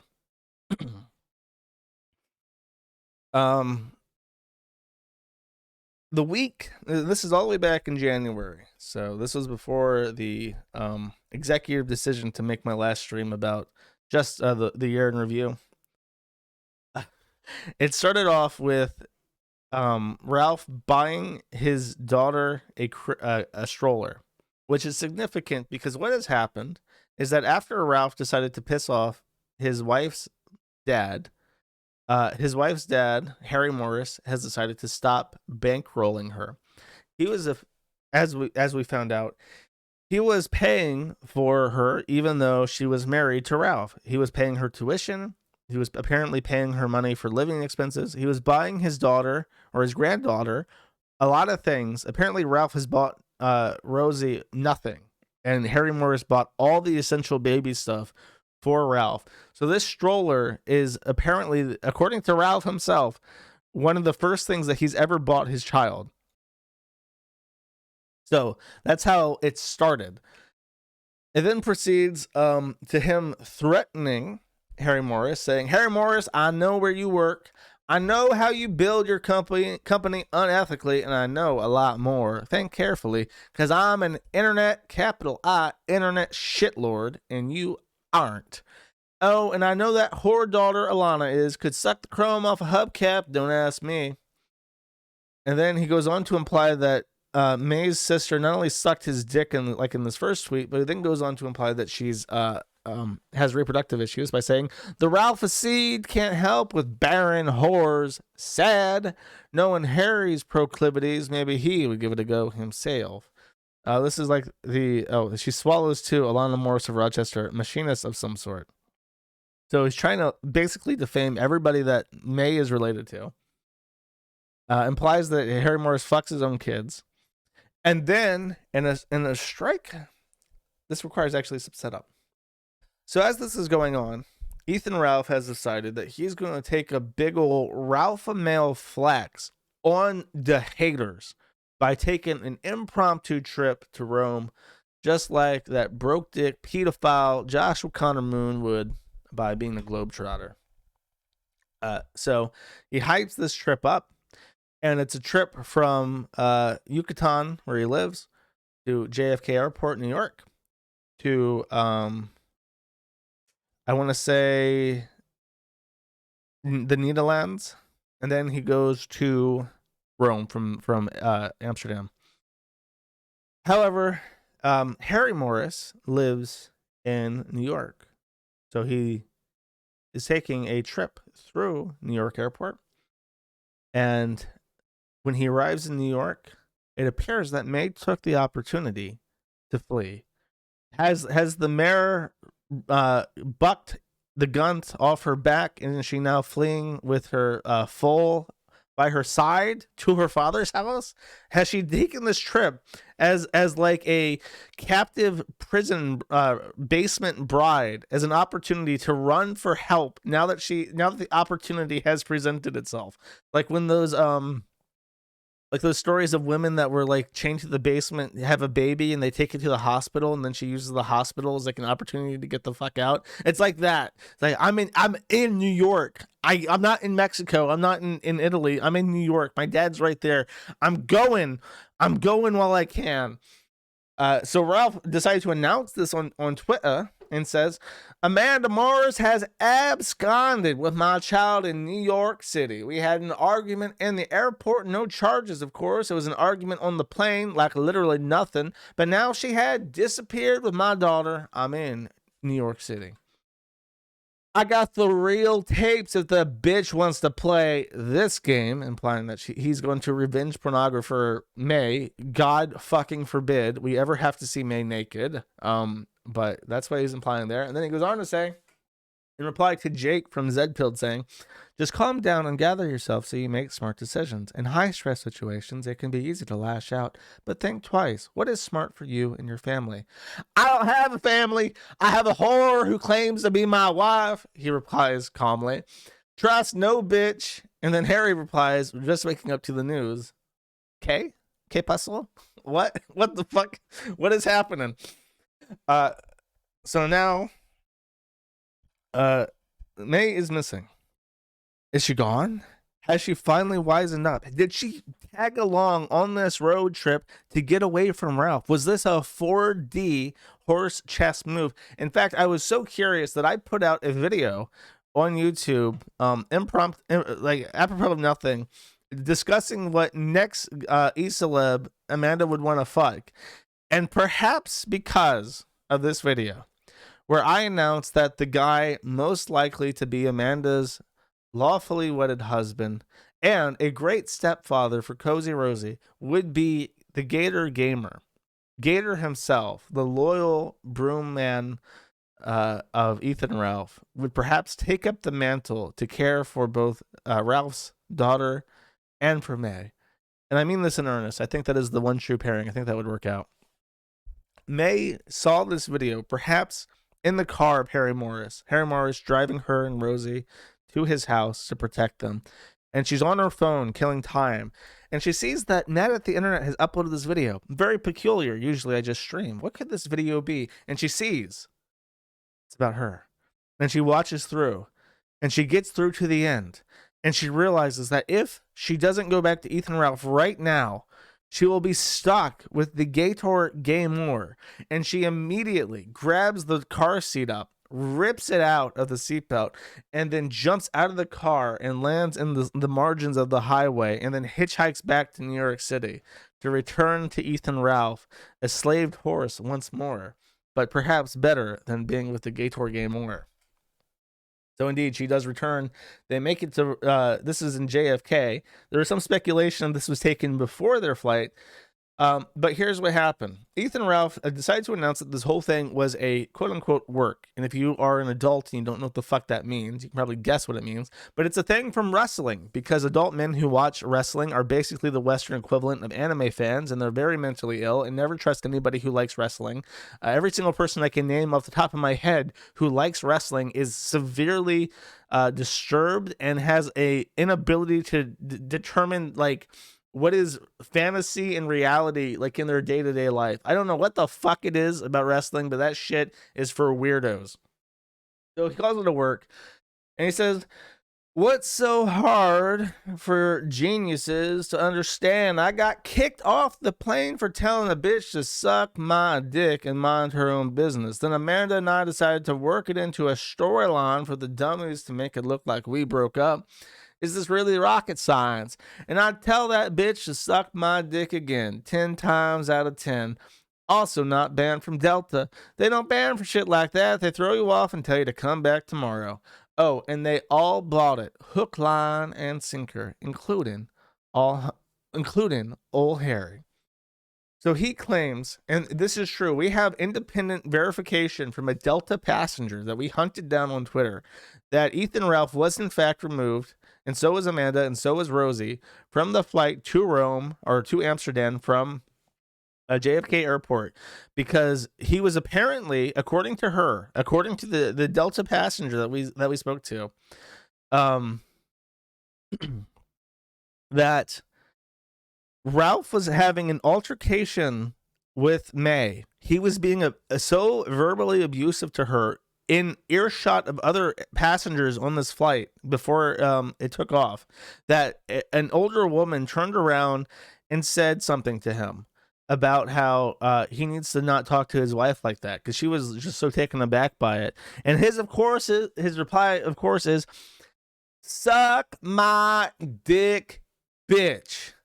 To which another passenger, this time a male, replies and says, "Don't you fucking talk to a woman like that."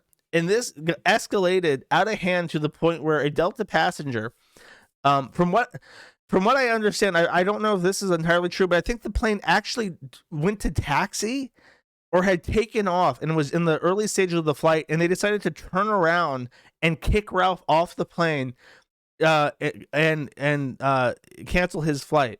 Like, I don't know how the fuck you walk away from that without getting a charge or what. But that's what the claim was from the passenger. So I guarantee you what happened is they got into a fight. They get kicked off. May is exhausted. They just got off a long flight. She was looking forward to maybe getting some sleep on the plane to Amsterdam. And then to do this stupid, idiotic 3-day vacation. They didn't even have the money for it to begin with. She was just wanting to sleep. So they get into a huge fight at the airport. They split up. Ralph goes to a bar or something in New York City, and they come back the next day.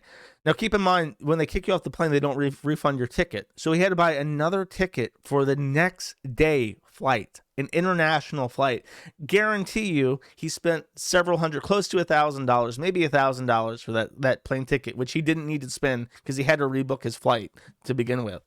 And he lost a day off his 3-day trip in Rome. So he paid for a day he didn't get to use, and he had to rebook his flight, which was probably over $1,000 easily.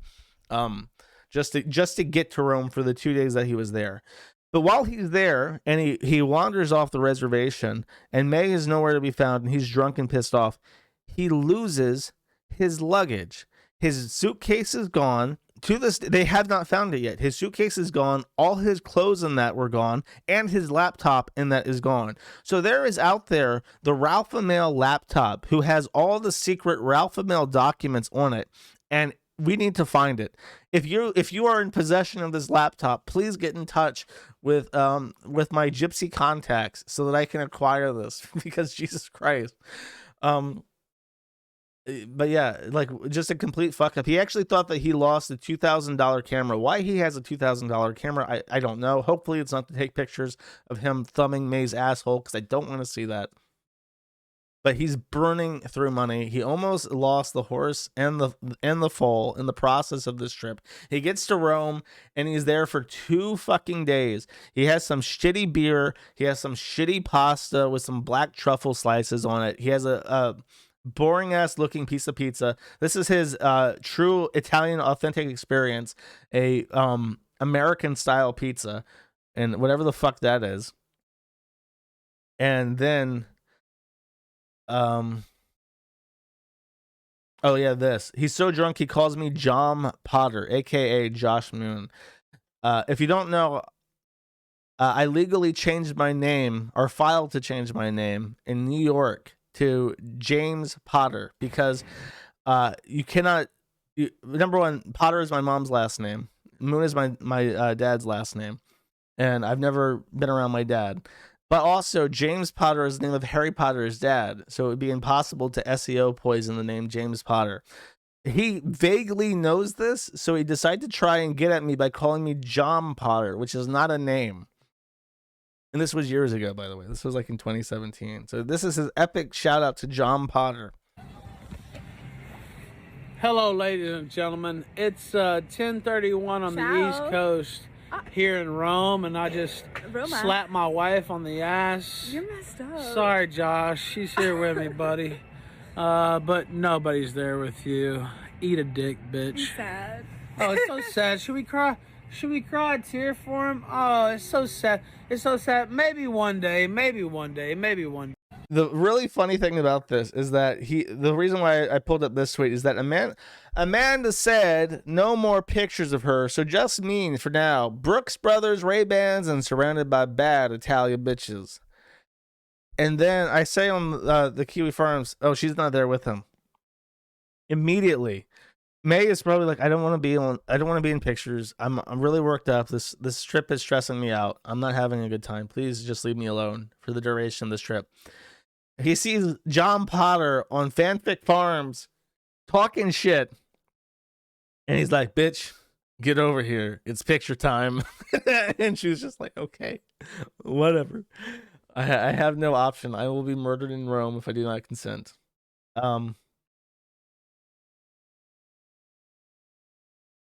This is just clips of him being wasted. Maybe. He lost his bag. He keeps sucking Nick Fuentes' dick. I will play that because that's sad and pathetic. Oh yeah, he literally just demands super chats now. He gets on live and he starts saying, send me money. Send me money. I need money right now, which is also fucking pathetic. He tried to push his work story, but here's him sucking Nick Fuentes' dick. Nick Fuentes is all he has. He has nobody except Nick Fuentes. If he loses Nick Fuentes, his ship sinks like overnight. I really believe if he lost Nick Fuentes, that would be the end. So here's some fellatio. Twitter yesterday. If it wasn't for Nick Fuentes, imagine if I had stayed loyal to Gator and Medicare and Dingo and fucking whatever other loser faggot that I created. Do you understand? Imagine if I had stayed loyal to those people instead of Baked and Beardson and Nick Fuentes and Wendell and everybody else on this platform. Even Dalton. Like at least he's got some kind of knowledge. These people are losers. You understand? Even the people we have beef with right now, right? Dalton Clodfelter, Wurzel Root. Think of the squad we have and what they have. They're busted. When Jim dies, they're done. When Jim dies, and it's going to be soon, it's literally over for these faggots. And I'm counting down the minutes. Cocksucker. Now, is there anything else? This tweet was pretty interesting. Just as an aside, hey Harry, just banged your daughter. No protection. Mind blown emoji. Next kid will be named Ethan Ralph Jr. in your honor. Okay. Very gross. And oh shit. Oh wait, no, that's coming up. Because he really is pushing this thing where Harry wants to fuck his daughter. So he photoshopped Harry into this and said he wants to fuck May, Alice, and Gucci's. IP2 fags. Gucci's on the right, yes? I will wait for a reply to this. Gucci's. Okay, Goopy. Her on the right, Gucci's. Just saying. Okay, now, oh my god, I didn't even mention did I even mention Ralphomania? I might have. So if you don't remember, Ralphomania, the biggest thing that happened during that was that the Nick Fuentes people that showed up basically harassed all the wrestlers. And I'm like, this is pretty funny. It's pretty funny and sort of like, I don't know. I'll just play it. You can make your own opinions about it. I thought it was pretty tasteless. Because I feel like you're hiring these people to harass them. And that's different than just telling people to fuck off who are, being dickheads to you. If someone's being a dickhead, you're in your right to fuck with them all you want. It's different when you like lie to people and hire them under false pretenses and then put them in this audience that's just going to like heckle them. That doesn't leave a good taste in my mouth. But I'll leave you to listen to their account because it is pretty interesting. It's pretty funny too. So, how did the night go? It was a fucking shit show. But good God, the crowd. You mean the part where you guys tried to walk out and they were arresting the guy in the crowd? Oh, so they didn't arrest him. They served him papers because he violated a restraining order. And the thing is, apparently the guy lives in Mexico, so the only time he was one of the here... guys that paid for the show. Yeah. The other sponsor spilled beer in the ring at the end of the night. And they were the most racist fans I've ever dealt with. What state we in? We're in New Jersey, which is like not A place I thought we were gonna find like the most, like just all kinds I of. thought I done heard everything in fucking Tennessee. Dude, it was bad. Like there was a point where like we were out and they were chanting something. They started chanting like "gay, gay, gay." Me and Ron were like, "All right, Start bye." saying Like, dude, they were chanting faggot. They were chanting gay. They were chanting Call like. my fucking student the hard R. Yeah, they One hard more R'd time, somebody. motherfucker. They said they were gonna rape Molly at one point. Like, Oh, yo, you didn't hear that? You didn't one. hear that shit? Yeah, fuck that crowd. Oh, that's dude. the first time you heard this? Oh Yeah, yeah, dude. they were chanting Yeah. Molly. Yeah, hear they it. chanted to Taylor. Yo, this fucking crowd is out of pocket. Money's not worth it all the time. Dude, that was uncomfortable at best, and then at other times, just like, literally, I'm looking over my shoulder because there's like 50 or 60 fans that got so out of pocket that like we all felt uncomfortable. And now there's like 60 fans. It's like there's 4 of us trying to break down the ring, and I'm looking over my shoulder like, I didn't think we were gonna, after we did the finish, I didn't think we were gonna make it to the back. No. I tell you this, fuck that shit, never again, and now we're going to fuck home. Yeah, we got apologies from both promoters. We got apologies from like we got an apology from like a random dude who was like ex-security but was like friends with Mike, the one promoter. He was like, "Hey, yeah, dude, I'm sorry for you guys having to deal with everything you guys dealt with tonight." He's like, "I used to do security. I saw." He's like, "There's a lot of bullshit. I'm sorry." You're not gonna sit there and cuss at Molly and all this shit and say you're like Molly and all this other shit. Like they were out of pocket, fucking out of pocket. And then they were drunk as fuck. Like, dude, this one dude threw a beer at some other chick while they were all doing their little podcast on the mic. And she's like, "What am I supposed to do with this beer on me?" I'm like, "Get the fuck over it, I guess. Like, I don't care. Like, it's beer. I've had beer on me." Dude, she had the microphone and ran her mouth for 10 minutes. And literally, one of the guys was like, "Dude," he's like, "She's a problem all the time. She always brings drama. She always brings trouble. We hate having her here." The crowd close, real quick. Crowd closer to the entrance was more out of pocket than the far side. Hell yeah, that's why I was scared. Far side was decent. Yeah, I wouldn't have had a problem walking through them. It was the fucking crowd near us that was just out of hand. We are gonna get on the road.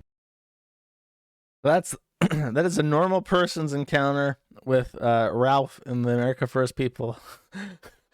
I mean, it is kind of funny, like the recount, like hearing like a normal person recount that shit is pretty funny. I don't know. I just think it's kind of shitty to hire people who you know are not going to be like down for your stuff, and then just like fuck with them. Yeah, I wouldn't. I wouldn't do that. I'll put it like that. Okay, now it's time for me to gross everybody out. This is the worst thing that Ralph has ever done. You are now being subjected to it. What do you think of AAA so far?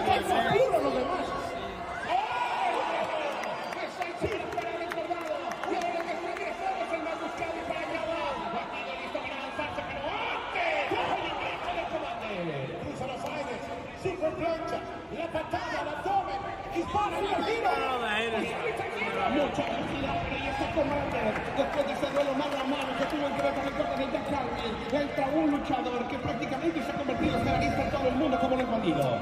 Un ex campeón mundial. Oh, qué Man, look at her face. She had to get good and fucked up for that. She had to get good and fucked up for that. That's like her 8th beer. By the way, that's a good tell that she does not breastfeed, because you do not drink alcohol and breastfeed, because the alcohol goes on. I mean, unless you're like a complete piece of shit and you don't mind giving your child brain damage, which may probably is. But I'm pretty sure drinking and breastfeeding is not something you do. So whenever Ralph randomly spurts out, breast is best. Breast is best. That's him coping and or schneeding over the fact that baby has been on formula probably since week 1, to be honest with you. So Ralph makes it home to Rome, from Rome, and after a pleasant 2-day, multi-$1,000 vacation to enjoy a pizza and a pasta in the ancient capital of the Roman Empire. He makes it back to Yucatan to settle back down to the rhythm of things, and he decides to make, unironically, the funniest segment of the kill stream in years. Not even joking. This is probably the best thing that Ralph has ever done, going back since at least the Stream.me days. So, now that Harry Morris is not paying for that whore daughter of his to, take care of the baby. Usually when you're in a relationship, I imagine if you have a stay-at-home mom as your wife, the arrangement is that she bears your child and raises it and then takes care of the house. then your part of the deal is that you pay for that, right? That's usually what happens.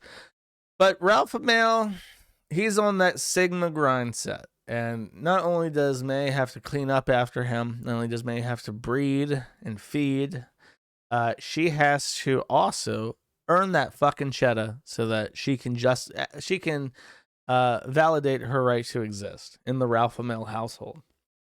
So he trots her out onto his stream for the first time in a long time, because her appearances are usually mercifully short because she's insufferable. She is one of the least charismatic people on the face of the planet. Every single thing that she says is so grating and annoying. Her voice is fucking grating and annoying. She is the most vapid, soulless automaton that has ever walked the earth. And Ralph knows it. His fans know it. So he never puts her out. However, this time, things are different. This time, May is reading the super chats alone, and she doesn't know how to cancel them. So for a brief window of a couple minutes, probably about 10 to 15 minutes, May gets to hear what people actually think about her, and she has to cope and sneed about it in real time. And I happen to have a 4-minute long clip of this segment. It's me. Let me take a second to get situated. Bibble, are you here? I don't know if he's here. Always here. Oh, shit. A lot. Ralph Maladubia sent $3. How long have you been transitioning? You look great, queen. I'm a natal woman. I've always been a woman, but yeah, I don't really wear makeup anymore because I fucking have a baby and I am literally always doing chores. So if you don't like it, you can suck my tit. Okay. A giant fucking earthquake could happen. Ralph Maladubia sent $3. Can you pull up some lowly porn, you pedo? All right. Tom Brady will begin. You got your first fan. I know. Did you hear the other one? Another person asked me how long I've been transitioning for. Feedback and stuff, but he's just going to Ralph Maladubia sent $3. Are you seriously reading the fucking sports news, you dumb bitch? Do something funny. She's making money. Why would she change? There's like 50 people here. Ralph Maladubia sent $3. A horse Anyone reads have the any news. suggestions? The absolute state of the kill stream. Is Ralph getting zooted? Bring back Ralph. He's coming. He's coming. Thank you for the donations, guys. Peter Horse sent $3. You look like a man. All right. You got any original fucking I don't know how Ethan kisses you on the mouth knowing you spent years sucking a tranny's unwashable dick. More hate donos. They're really rolling in. He's gonna come back and he's be like, "Oh, you made a lot of money." I'm like, "Yeah, people just fucking shit on me." I know, these fuckers don't realize all they're doing is guaranteeing he's gonna do this again. So funny. I mean, this is a good sign. Oh. Peter Horse sent $3. How often does Ralph beat you off stream? Was the airport cold? How often do you actually get to talk to a woman? I was gonna say only when she asked for it. Wow, incredible. Mansu sent $3. Does he thumb your horse butt and eat poo-poo off of it? That is repulsive, man. That's fucking You'll repulsive. have to wait for the OnlyFans to find out, though. The cum road. Since your dad doesn't pay for you anymore, Ethan is putting you on stream and charging people to insult you. It's a good idea. Nobody deserves your life more than you. I sent that one. Okay, thank you for the money. It's really rolling in. Like just the customers, they're just like. Mansu sent $3. Is the new pregnancy another rear old Rosie? You know he's going to unalive you if it's not a boy. Anonymous sent $3. Bonsu, if Ralph bought a motorcycle and pit bull, would you approve? A motorcycle and a pit bull? I don't know about the pit bull, especially with the baby, but in Mexico, everybody has motorcycles. No, I don't know, Brittany. No. Mansu sent $3. How many times have you pegged Ralph with Nora's dildo? You're Be honest. Things get real hard. Mansu sent $3. What role did you play in releasing the revenge porn? What were you doing at You Ralph's were house at the his night he house. released the revenge porn? These people are insane. Revenge porn isn't even a thing. What are they talking about? These people are fucking crazy. Didn't they know? Also- Didn't they know revenge porn is not actually a thing? But Dad sent $3. Continue mixing the decon in his tequila honey. You got this. I'm telling you, if we hit That was actually my dad. Mansu sent $3. I'm talking about the Faith Vickers revenge porn where you had your West Memphis, Arkansas micropenis inside a child. And then I mean, ate I poo-poo explained this off the your other day, thumb. but when there's a huge ass swallowing up all, Look at her face as he describes having sex with Faith. vision of the camera, actually, my penis is quite sizable. Mansu sent $3. It's Oh, sorry, you got scammed. Just some of the best content that has ever been put out on the internet. It's like a payoff to a really long movie. Like, just wondering what is going through the horse's mind. Is she that dumb? Is she really dumb, or is she doing something? Is there like, no, there's no strategy involved. She's now pregnant. Oh, she must be really dumb. How is she this dumb? Is there a limit to how much shit she's willing to eat? Does she even know what people think about her? And then there's that payoff. And you're like, wow, that's good. That's narratively satisfying. I'm happy for her. So he is definitely going to put her. She made like $100 just getting yelled at by the internet. So Ralph is definitely going to trot her back out on stream. However, perhaps there was some friction that occurred as the result of this trotting. And there are some clips to okay, I'll just play it. It's like a massive industry around cheating on your wife here in Mexico. Look at that face. There is a he turns to look at her, directly at her, and says, there is a massive industry for cheating on your wife. May continues to graze on her oats for just a moment before turning to look at the camera in a comedically timed moment to think, wow, did he really just say that? Is he really saying what I think he's saying? And other countries too, that you don't really think about in the United States. Japan. In Japan, there still is, but they like charge you by the night. They like, I mean, in U.S., there still is, but it's not as open. You know what I mean? Like, these places are clearly geared towards cheating on your. These places. Or doing whatever you want to do. Not necessarily cheating, but you can rent these places by the hour, right? Like, you can't do that in the United States. You do that in motel by Japan does the same thing. Yeah. It's kind of crazy. Well, it's not illegal here. That's the thing. Sex work is not illegal here. No.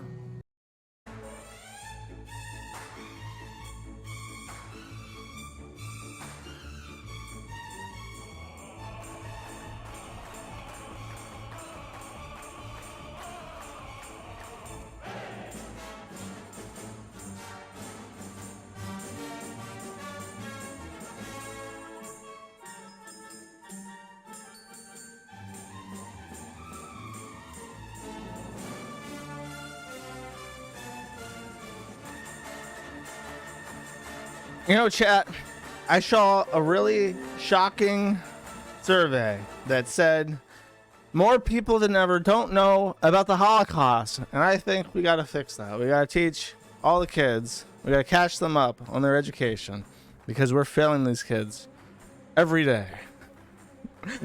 Every day that they don't know about the Holocaust is the day not lived, as far as I'm concerned. Anyways. On the last episode of Mad at the Internet, Johm Potter was making a shocking reveal that Ethan Ralph had alluded to something that perhaps May was suspicious of. What could that be? Well, the answer comes to you now as we continue where we left off on this episode of Mad at the Internet. For you see, after he made this claim to Pantsu that there are places in Mexico specifically designed to facilitate cheating on your wife, he reveals to her his big plan. Babe, it's time to fuck a Mexican stripper with me. There is a very funny reply to this from Zimzam saying, "Is that Pantsu? She looks fly in that." Apparently, this person thinks that Pantsu is a Mexican stripper, and is surprised that she looks like an actual woman for once. So he inquires about what has happened to make Pantsu look so much different to her. Now, this tweet calls to fight. Believe it or not. Wait. Yeah. Matt, the internet's working. Oh. No, sorry. Let me get the YouTube working. Why is the YouTube not working?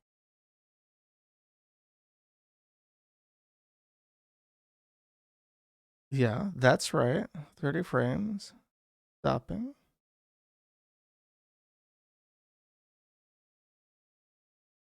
Uh-oh. Okay. I'm going to try very quickly to fix that, and if I cannot, I'm just not going to do it. Simple as. YouTube, stream key, show, post in. And then I'm going to try to start the stream again. Stream is starting. YouTube is reporting no data. Excellent connection. All right, I apologize for the interruption. My computer restarted itself. I did a little bit, but I had presumed that the YouTube connection was working, and it is not working. And according to YouTube, it is working now. And regardless of if it's working or not, we just gotta move along. And now YouTube is throwing concerned errors at me. I don't know what's wrong with my computer. Actually, okay, it's working. Everything's working. Hello, YouTube again. I apologize for the delay. So I'll repeat myself. Ralph, after making the bold statement that that Mexico was a hotbed for infidelity, he reveals to the world his Latino hookup and makes the declaration that Pantsu is on the way. So he has made the command to his horse, "You shall accompany me while I bang this actual stripper in Mexico." I think they've already doxed the strip club that she works at and have identified this woman. And they are perhaps inquiring about if he has thumbed her booty. They are probably using Google Translate to ask more specific questions in Espanol because she is Mexican. And this led to a fight. Believe it or not, even May does not like this.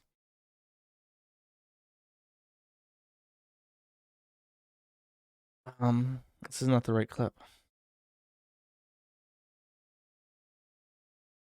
1 second. Let me see if I have the right clip.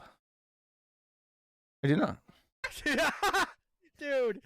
Okay. Oh, sorry. That's you're hearing the voice of Matthew Vickers. Oh, if I do not, this is mandatory. This clip of May chewing Ralph out is actually mandatory. I will stop the stream for however long it takes.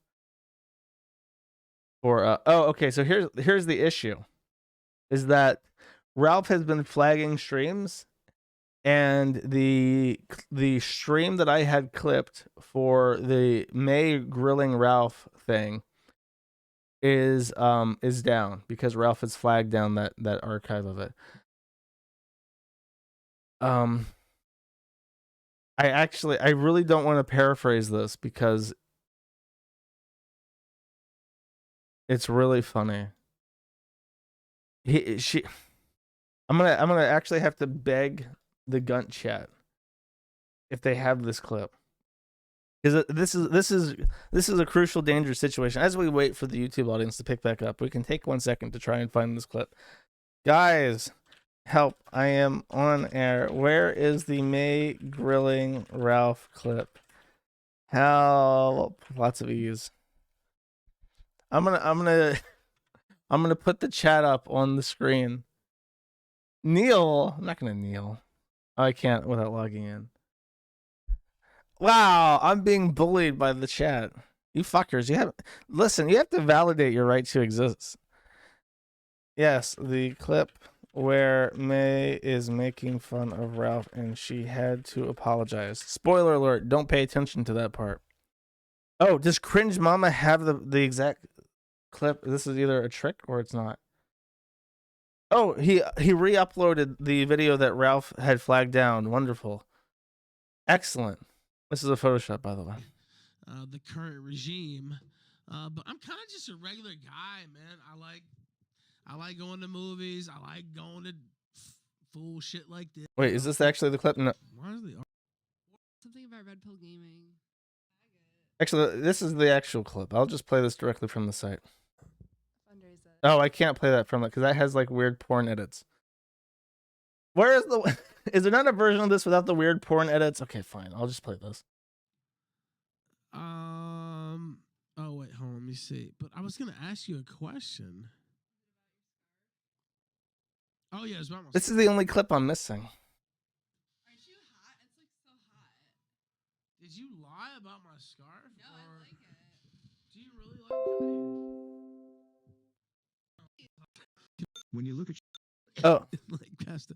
she's holding the Harry Potter scarf because she wants him to buy her Hogwarts Mysteries, Hogwarts Legacy, and Ralph says no. hatred is unhinged. Okay. Any further comments on just how bad? What do you like, the ascot look or the? Someone might have a clip without the porn edits. No. Okay, here's what I'm gonna do then. Here's what I'm gonna do. You ready? I'm gonna do things that you've never seen before. Kinds of epic hacks, the likes of which I've never pulled off. Wait, it's still there. Okay, now I can't see anything. Here's what we're gonna do.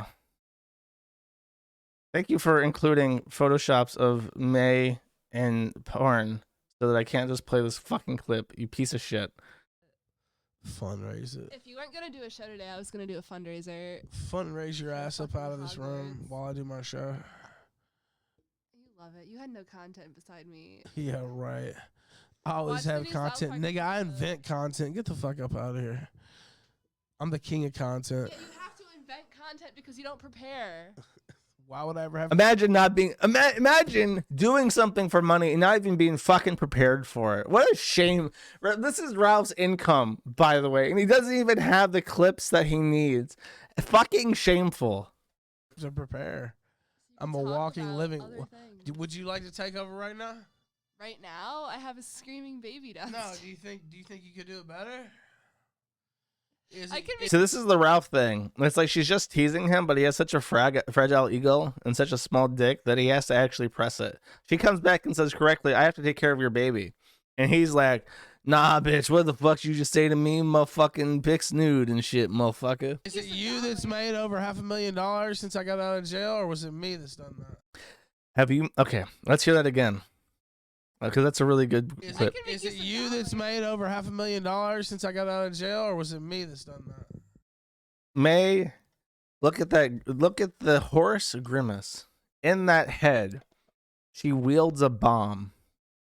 And she is debating intensely. All 4 of her brain cells are rattling around, synapsing as hard as they possibly can, achieving a 200 megahertz thought process. She is debating on the ethics of deploying this tactical nuke. In fact, can I get it? Hold up. I need the sound effect. Tactical nuke incoming!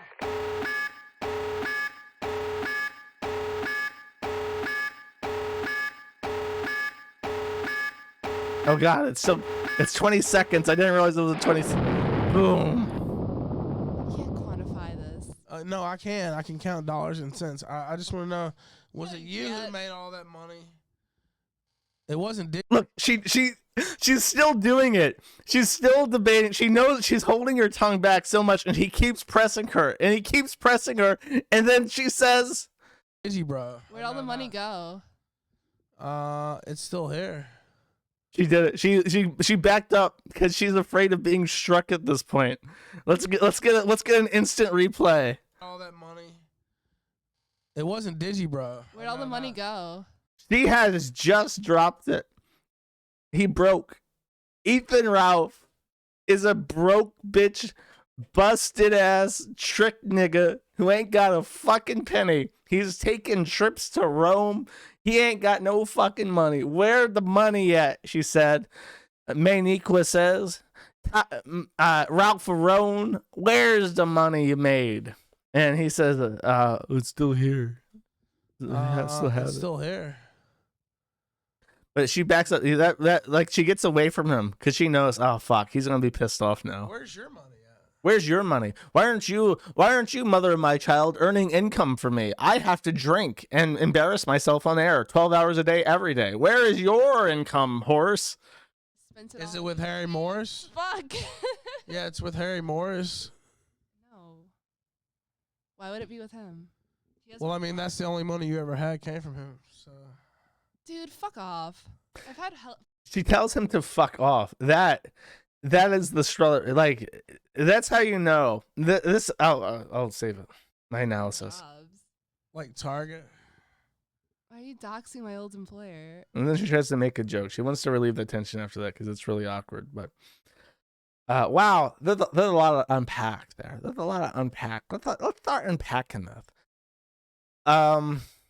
So first off, Ralph is broke. We've known this, but now it is confirmed from the horse's mouth. Literally, we now know that he's a broke bitch. And as he is a broke bitch, we can start making fun of him for that, and it will piss him off because he does not like to be made fun of because he has a small dick and a very fragile ego. The other thing, and by the way, he didn't even go for the it's a work angle on this one. Do I have this at the ready? I do not. I'll pull this up. Sorry, I somehow missed the whole thing with because it happened just yesterday is why. Please forgive me, chat. I try my best to be prepared for these. I tried to go to Ralph's profile on Twitter and I am blocked. He still has kiwifarms.net blocked. Oh, okay. I don't have it because it's on May's profile. What is May's sad and trad? Is it not? So after this, Ralph puts a gun to her head, and he says either that or he just posts this directly himself. And he says, pretending to be May, or she says with a gun pointed to her head. She whinnies. And then says, after people in Mexico shout, "Holy shit, a talking horse." I'd like to apologize to the audience today. Some comments were made on air that got me hot under the collar. I was wrong to have engaged in an argument. I was not going to win any respect that I should have walked away. I work incredibly hard to raise my daughter, collaborate on the show, and try to manage the house. Thanks to everyone who watches the show and donates to help support our family. So he really cracked the whip. Number one, she said "fuck you" to him, and she's like, "No, bitch, fuck you, bitch. No bitch says fuck you to me, motherfucker. I could kill you right now. They'll never find your body in Mexico. I mean that for real." And then she dropped the tactical nuke that he's a broke bitch, as they say in the hood, which is what Ralph cares about, what they say in the hood. And that is the update. His numbers are doing very poor, even on Cozy. He's losing his audience there because, as Nick has brought in Ralph, he still brings in new streamers. And I imagine that the new streamers are just picking up the slack, and Ralph doesn't have any kind of say in the matter because who the fuck cares what Ralph thinks at this point? If Nick Fuentes tells people to not, don't support Ralph, that number goes from 500 probably to less than 100 because I think Nick Fuentes' seal of approval is the only thing keeping him afloat at this point. In the America First people, they do have that thing where it's like they support people that are in their circle. So it's like, they will show up to a stream and they will throw dollars, to Ethan Ralph if Nick Fuentes says to, because they trust I don't know what it is about them, but they really trust what he says and they'll do what he says. So he has to keep Nick on his good side, and he's losing his audience to other people. In this case, Dalton Clodfelter, I don't know who that is, has 800 viewers and he has less than 400. So it's pretty funny.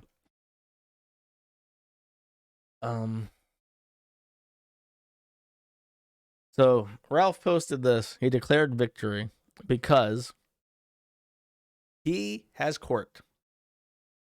While all this is going on, and he's having marital issues and taking trips to Rome for no reason other than to waste his money. He has ongoing legal issues, and he was scheduled to have an appearance on February 8th, which he was able to attend remotely by Zoom. He dressed up in a suit for it. I don't think I can see pictures. Maybe I can. Oh, here it is. This Twitter, fuck it. This is him. This is how he attended court by Zoom. He looks so fucking bad. It's actually incredible.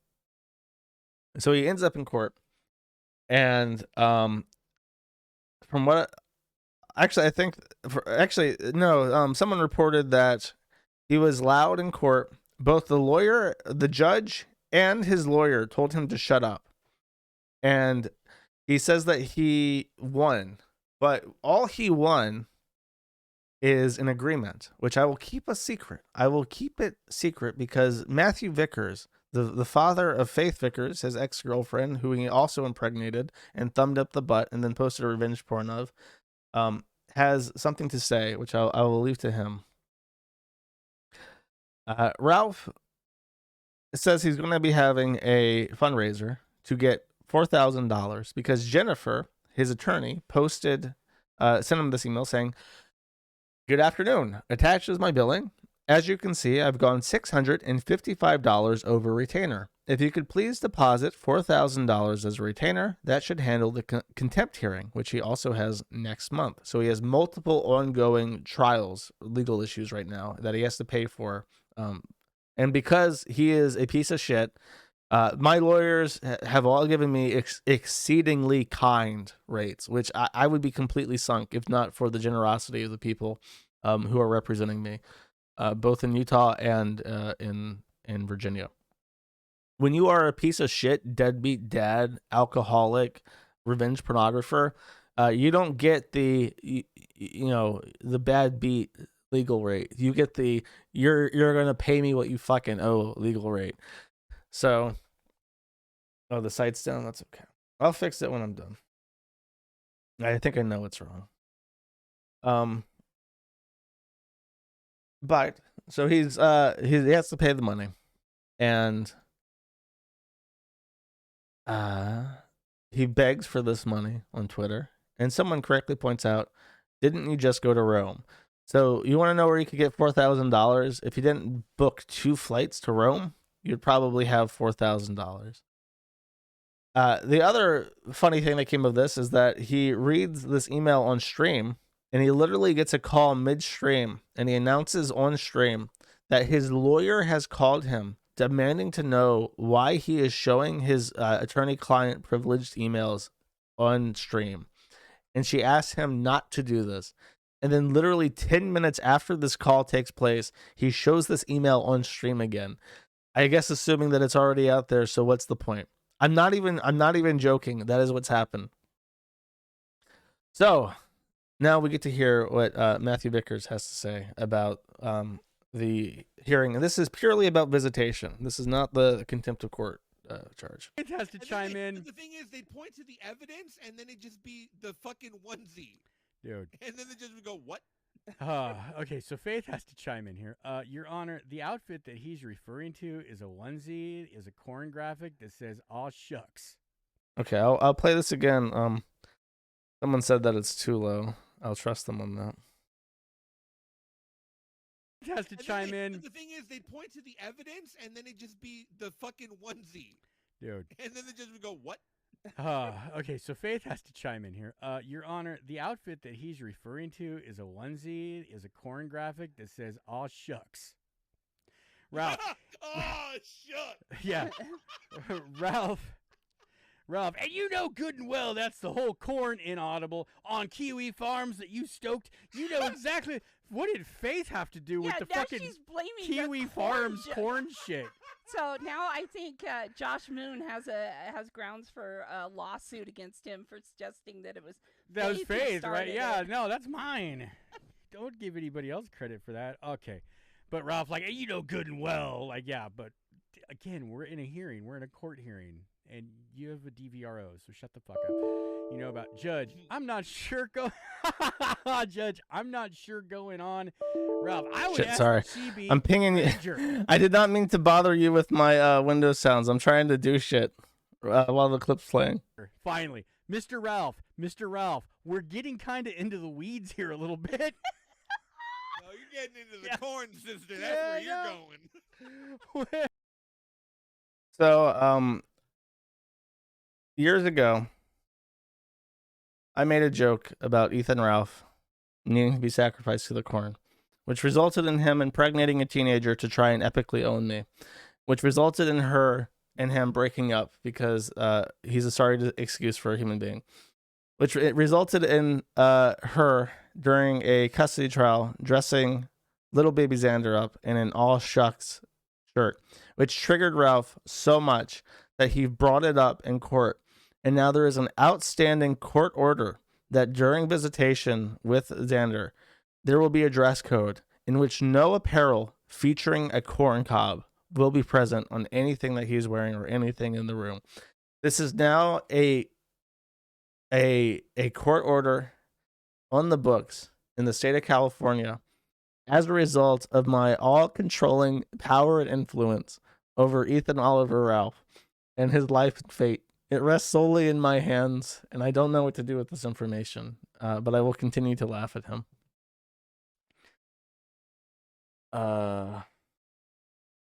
Okay. And that's the Ralph stuff. I have to go fix my dead gay site. I do believe it is being DDoS attacked. For debugging reasons, I removed some DDoS protection, and I believe that the forces that be have realized that I have done that.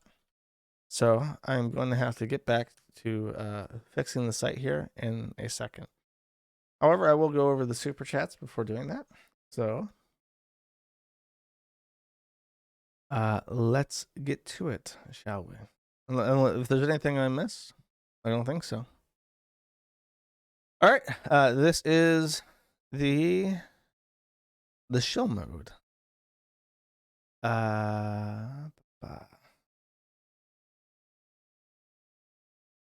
Really? I just realized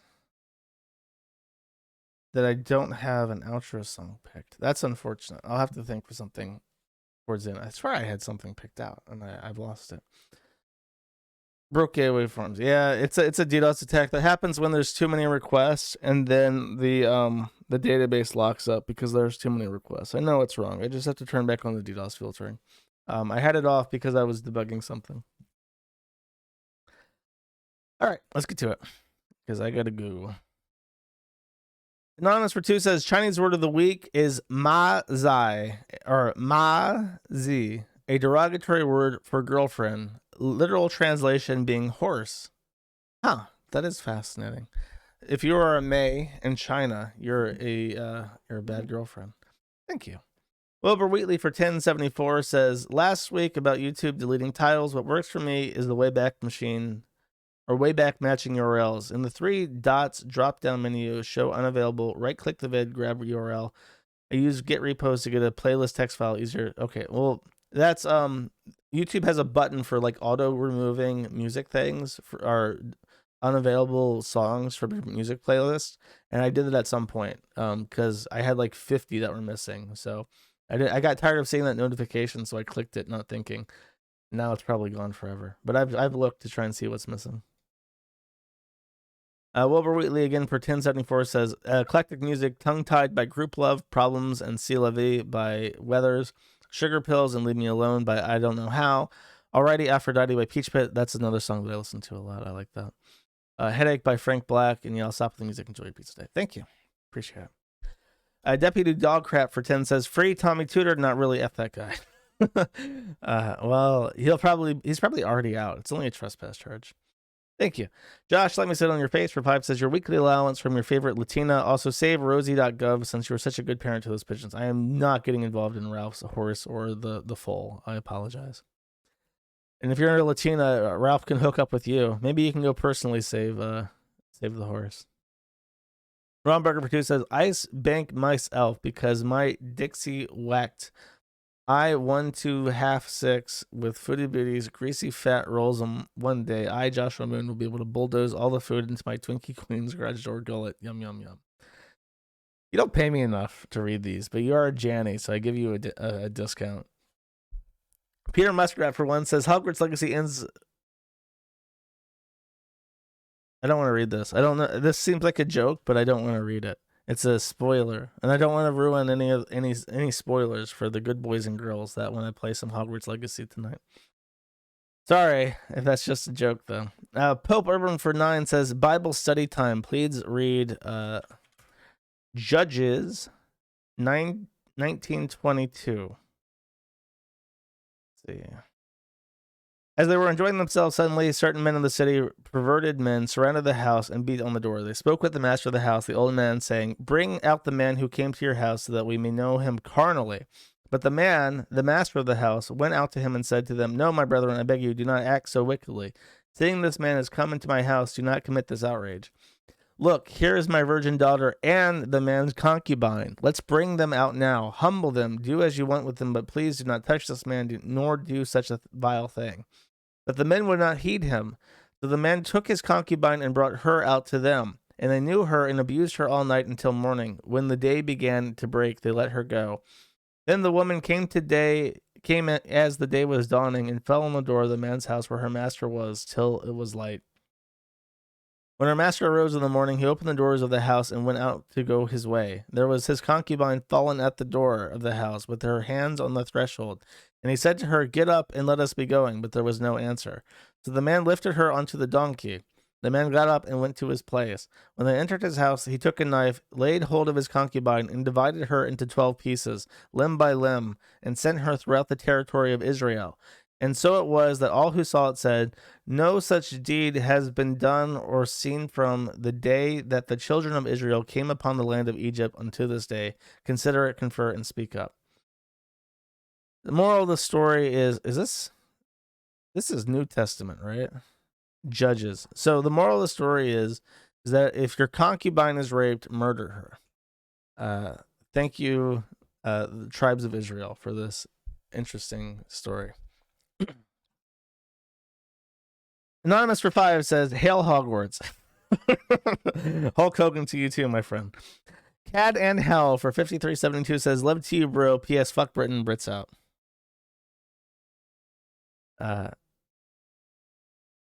This is the Gaelic Scotsman, I think, who hates the English. That's pretty base.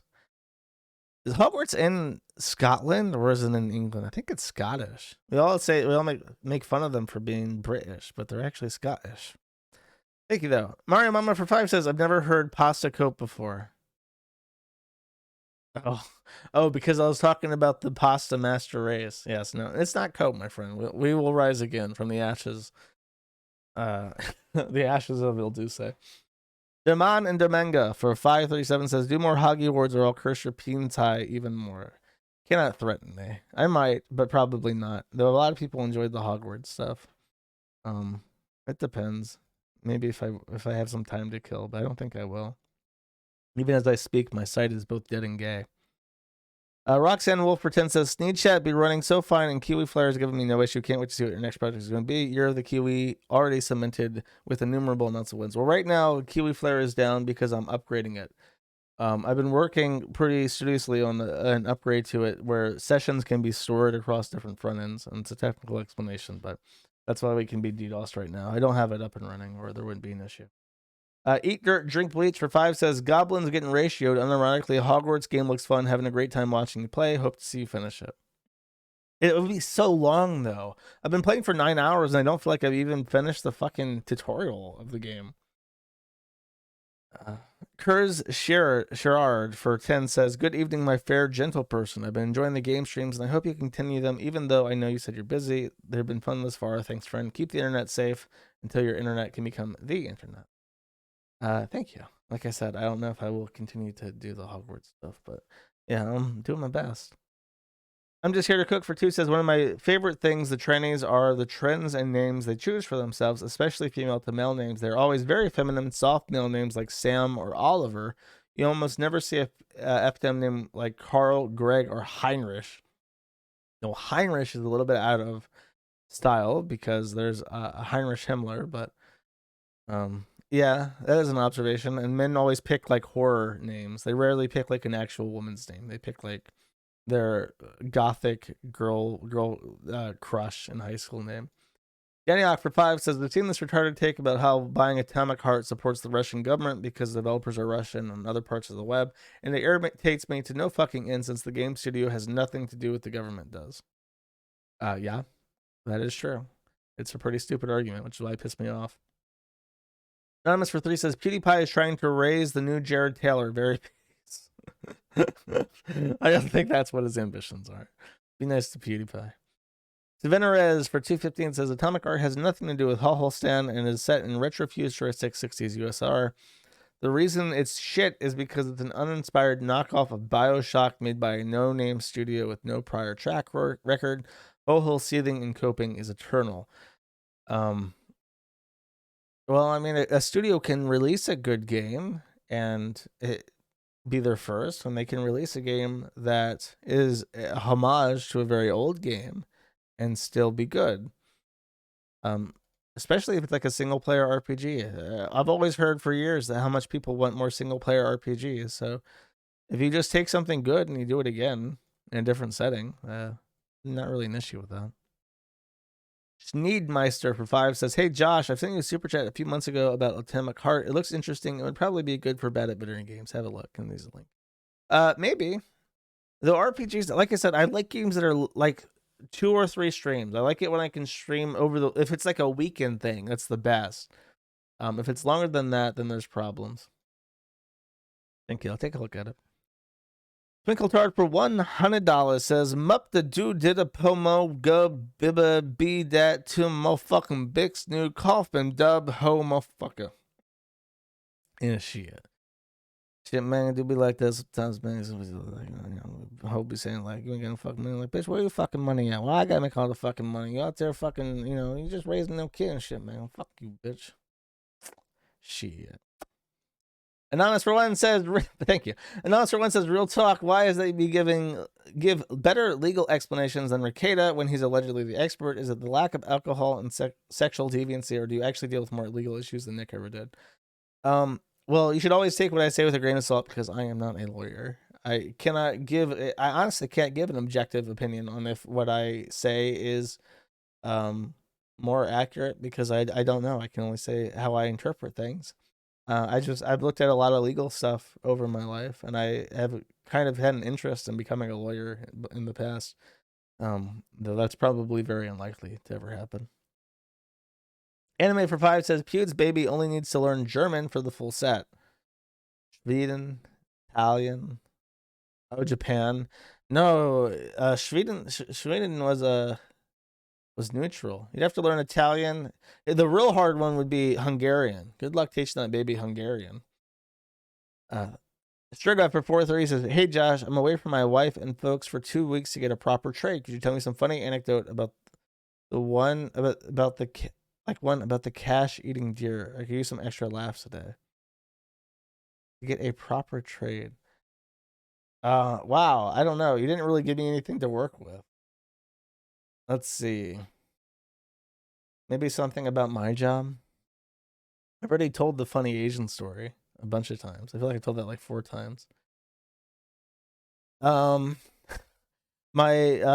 boss was a gay man, and he drove a Lamborghini. I want to say it's a Lamborghini. How much is a Lamborghini? It's like $100,000, right? Or a Ferrari. He drove like a really, really high-end car because the Whataburger I was at was one of the most expensive, like the most profitable Whataburgers in the entire franchise. I think it was a Lamborghini. No, it wasn't a Lamborghini. It was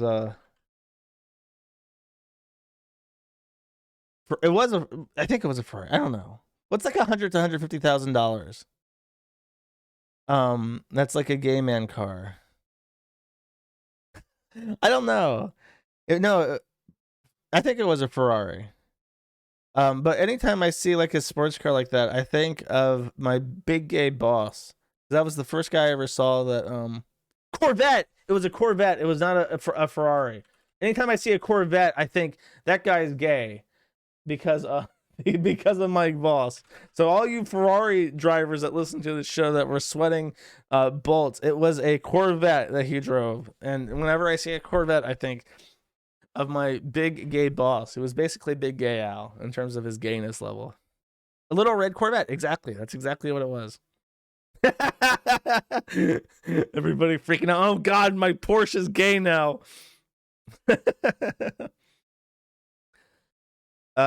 Okay.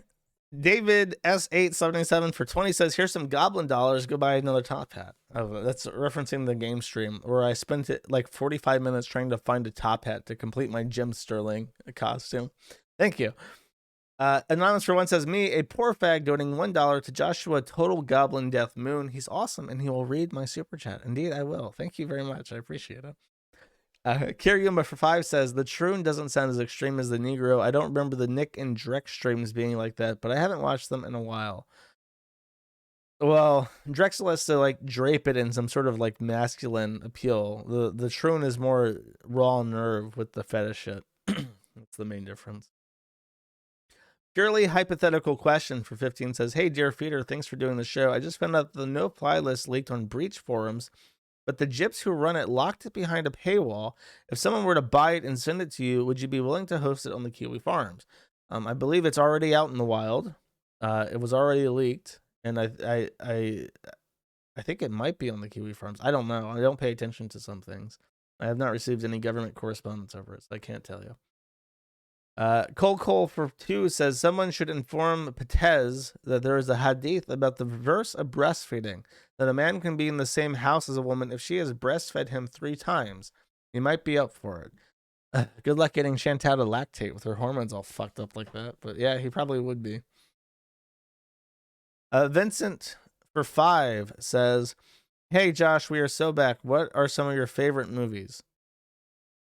Pulp Fiction, Fight Club. My genuine like top 2. I love them. I like The Greasy Strangler too. That movie has a fond stigma to it. And sometimes when I'm talking to friends, I'll do the bullshit artist thing at them. If I'm 100% certain that they are full of shit, I'll say I'll just do the whole thing, which is like 45 seconds of spurging out. So I won't do it on stream, but that's one that sends up in mind. The Room, that's a good bad movie.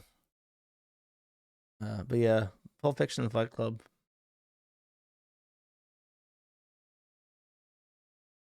Thank you. Mikhail Krauser for 2 says, I'm in Cornwall. If Pete fucking moves here, I promise you I will find him and film him. Then again, 60% of the town is on welfare. He'll end up on the east end just like the rest of them. I also met Ethan once, was normal then, needs a bat now. Damn, my dude from Cornwall, Canada is about to go hunt down all the fat fucks on the forum and document them. Good luck with that.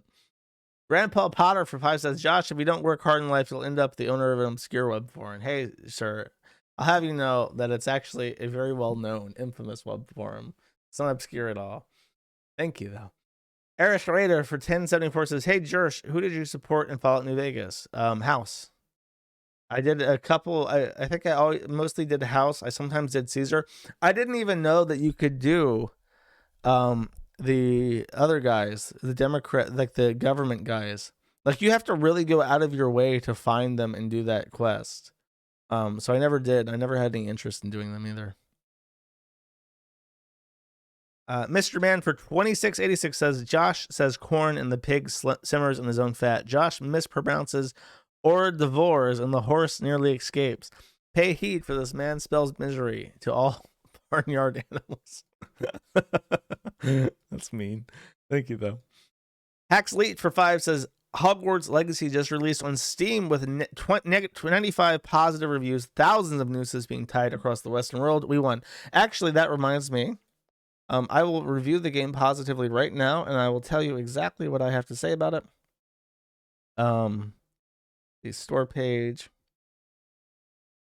This is my genuine review of the Harry Potter game. If you like the idea of an open world Harry Potter game even a little bit, you will probably love this game. I will recommend it under that context, and I will post my review. So, overwhelmingly positive. I am review number 6047. Koya Dante for 15 says, John Andrew Stan has nearly outdone himself this time. I didn't even think it was possible to edit videos someone else posted to Twitter. Oh. I guess he's talking about the porn edits. I don't know. I don't know what the deal is with that shit. I just wish that they didn't do that, so I didn't feel... I don't know. It just feels weird. Like, she's probably desperately trying to stay out of revenge porn. I don't think that people need to Photoshop her into porn. Mac Match Mutt Moak for 2 says, it might be worth it for people to check places where you can buy lost luggage. Perhaps someone will get lucky and buy the infamous Ralph laptop. I guarantee you that that bag has been stolen and torn apart and sold individually. You'll never find it. Dante's Horse Divorce for $100. So thanks for the show, Josh. Thank you, Dante's Horse Divorce. Spelled like that. I'm not mispronouncing anything this time. He changes it up to make me look like a fool. Seek Lothar for 10 says, any comment about the Kino Casino folding up? Are they done again? They already quit before, right? I don't know. They'll be back. What else are they going to do? They're going to go no, they'll be back. Bergen Wet for 2 says, heard of the Russian fox domestication experiment? Yes, I have. They selectively bred foxes over 60 years for friendliness to humans, and curiously, as the foxes became nicer, their fur became a lighter color, suggesting a genetic link between pigmentation and temperament. No, I've never heard of that. That could be true. That's why all the bright red animals are Angie, poisonous animals. It all makes sense now. We've figured it out. We cracked the code. Danny Ock for 2 says, Jesus Christ, is Gunt just perpetually drunk every day at this point? He's like an IV bag of Maker's Mark connected to him intravenously, making him drunk at all times. Yes, he has been on a 2-week bender, and it shows no sign of stopping. Big Belly Boy for 25 says, thank you for your service and the Ethan Ralph meltdown of the month. John Potter. Did you get the name? What? Yes, I got the name. Oh, no. Oh, I will leave that up for interpretation as regards to my legal name, obviously. Young Yon Fan for 15 says, why does it show me a picture of a furry after I give you money? Oh, that's the mascot for donation alerts. He's Russian, don't worry. He's not furry. He's just a nice bear or something. Big Monkey Man for 7 says, yeah, funny robot voice. So you said that the Nerevarine can open anything. What do you mean by that? Nerevar was the man who could open anything. I've seen him do it to countless doors and chests. No secret was hidden from him. In fact, he could even open up bones. Even bones? Yes, even bones. But Vivek told me that the Nerevarine just summoned a shit ton of skeletons. No, that is a common misconception. Many believe he summoned an army of skeletons, but in fact it was simply a misinterpretation of his ability to open bones. That's very interesting. Okay, there. I don't want to encourage people to send clips because it will run on for too long. But I definitely have something special planned with the AI stuff. I'm not ignoring it intentionally. Thank you, though. Haxley for 5 says, the horse and pig kissing video was the worst thing you've shown on stream today. Please don't do that again. Well, if you continue to pay me, perhaps I'll take that into consideration. Thank you, though. Numbers for 2 says, I never knew how much of a doormat May is, but goddamn, that 4-minute clip is hard to watch. But then again, this is the life she chose, and she made her hay bed in the barn has to lie in it. Yes, it is true. Never feel pity for these people because they literally chose this life. She made a conscious decision to cheat, to help Ralph cheat on his girlfriend, and to cheat on Digibro, and this is what she gets.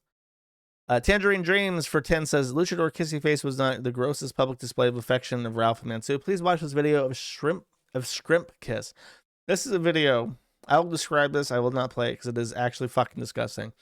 Ralph and May are out for dinner, and Ralph and May have mouths full of food. They do open mouth kissing, and then after they're done kissing, Ralph continues to chew the food that's in his mouth. I will not play this because it is actually a line too fucking far. It is pretty fucking disgusting. Sorry, I appreciate the tip though. Coley Dante 15 says, "Never forget the $0.6 million." Hey, where did it go? I don't see it. I don't see any evidence of the $0.6 million. May doesn't either. She wants to know where it went. Thank you. Now Mr. 5 says, "Hey, Jenny Juice, I am not caught up with the stream, so I don't know if you've covered it yet, but you should cover the Ralph Ali situation. Colonel J covered the highlights." Yeah, I'm not fucking watching shit from that. Apologies. Basically, Ralph had one ass kisser named Ali Jamal who had rich parents, and he was going to host an event in his house. Ali Jamal is obviously autistic and wants to seem like a cool kid. And despite the fact that Ali Jamal is a fan of Ralph's, when Jamal's parents backed out of when Ali Jamal's parents backed out of the because people called them and told them what kind of person Ralph is, they said, "No, you're not going to have this event in our house." When the parents backed out, Ralph dressed down Ali Jamal, who's like this retarded autistic kid who just wants to seem cool. And Ali's like an actual fan of Ralph's. And Ralph is just like, because this guy's parents backed out of this event, he has no need for this guy anymore, and just like ridicules him on stream for being a spurg. And it's really cruel and vindictive. And it's like, it's a bridge burn for no reason. But I guarantee you Ali Jamal will just be back anyways, because he seems like a spineless faggot. Masiko Y for 2 says, "If you don't plan on rerunning the pigeon shirt, can I pay you for the art to get my own shirt printed?" No, my shirts are exclusive, sir. You gotta get them while you can. Sorry. Ruggy for 5 says, Hi, Ruggy. How are you doing, my friend? Thank you. Anonymous for 10 says, "Agree with the I don't know how recommendation, would add razzmatazz." Oh. I think that's familiar. I can't think of it off the top of my head. Thank you though. I'll check these out. I usually do. Maybe one or two of them sticks. DDoS Attack for 1 says, "This is a DDoS super chat meant to occupy your time and prevent you from fixing Kiwi Farms." Thank you. Very effective. Aaron for 5 says, "My son watches JoJo and plays Dodo too. How do I stop making him an incel and more of a Chad like you, Josh?" Well, don't be a single mom, for one. I can already tell. If he's watching anime, he's going down the path. Check out what character he's playing on Dota. I will show you this actually. Okay. I'm gonna give you a rundown. I'm ungrading the screen. So I'm gonna give you some. Watch his screen. Figure out what character he's playing. I'm gonna show you the warning signs. Your kid might become a shroon. Now this is the weakest one. This is let me get the actual portrait. This is Windrunner, also known as Wind Ranger by racists. She's actually very good, and people play her that aren't Shroons, but that is in the Shroon territory. Then you have this character. She is one of the most popular support characters in the game. Your kid, if playing this, might be a Shroon, might be a beta, might just like playing support because Crystal Maiden's pretty good. However, if your son is playing this character, it's too late. He's already Shrooned out. Marcy is the only. There is a story where a Saudi Arabian oil billionaire has like forced Valve to make an anime based off Dota, and it included this anime girl called Marcy, who they backported into the game as an actual character. The smartest thing they did was not giving her a voice. She has no voice lines and just whistles, which is super obnoxious. I can't even stomach playing her because it's just so fucking annoying. Everything you do, she goes.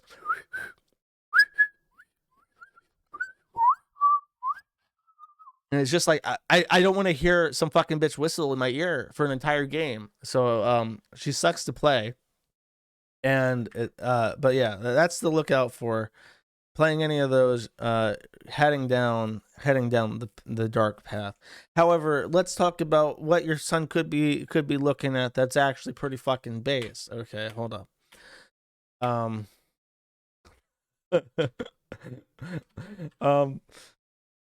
If your son, if you look at your son's screen, and he's playing this guy, your son is probably Brazilian. if you look at your son's screen and you see this guy, your son probably is an asshole, and he doesn't play the game as well as he thinks he does. He really thinks he's tough shit, and everyone makes fun of him in his games. Now, if your son plays this character, he's probably not trans, but he is a sick freak. He has an unconventional way of thinking. He's a menace to society.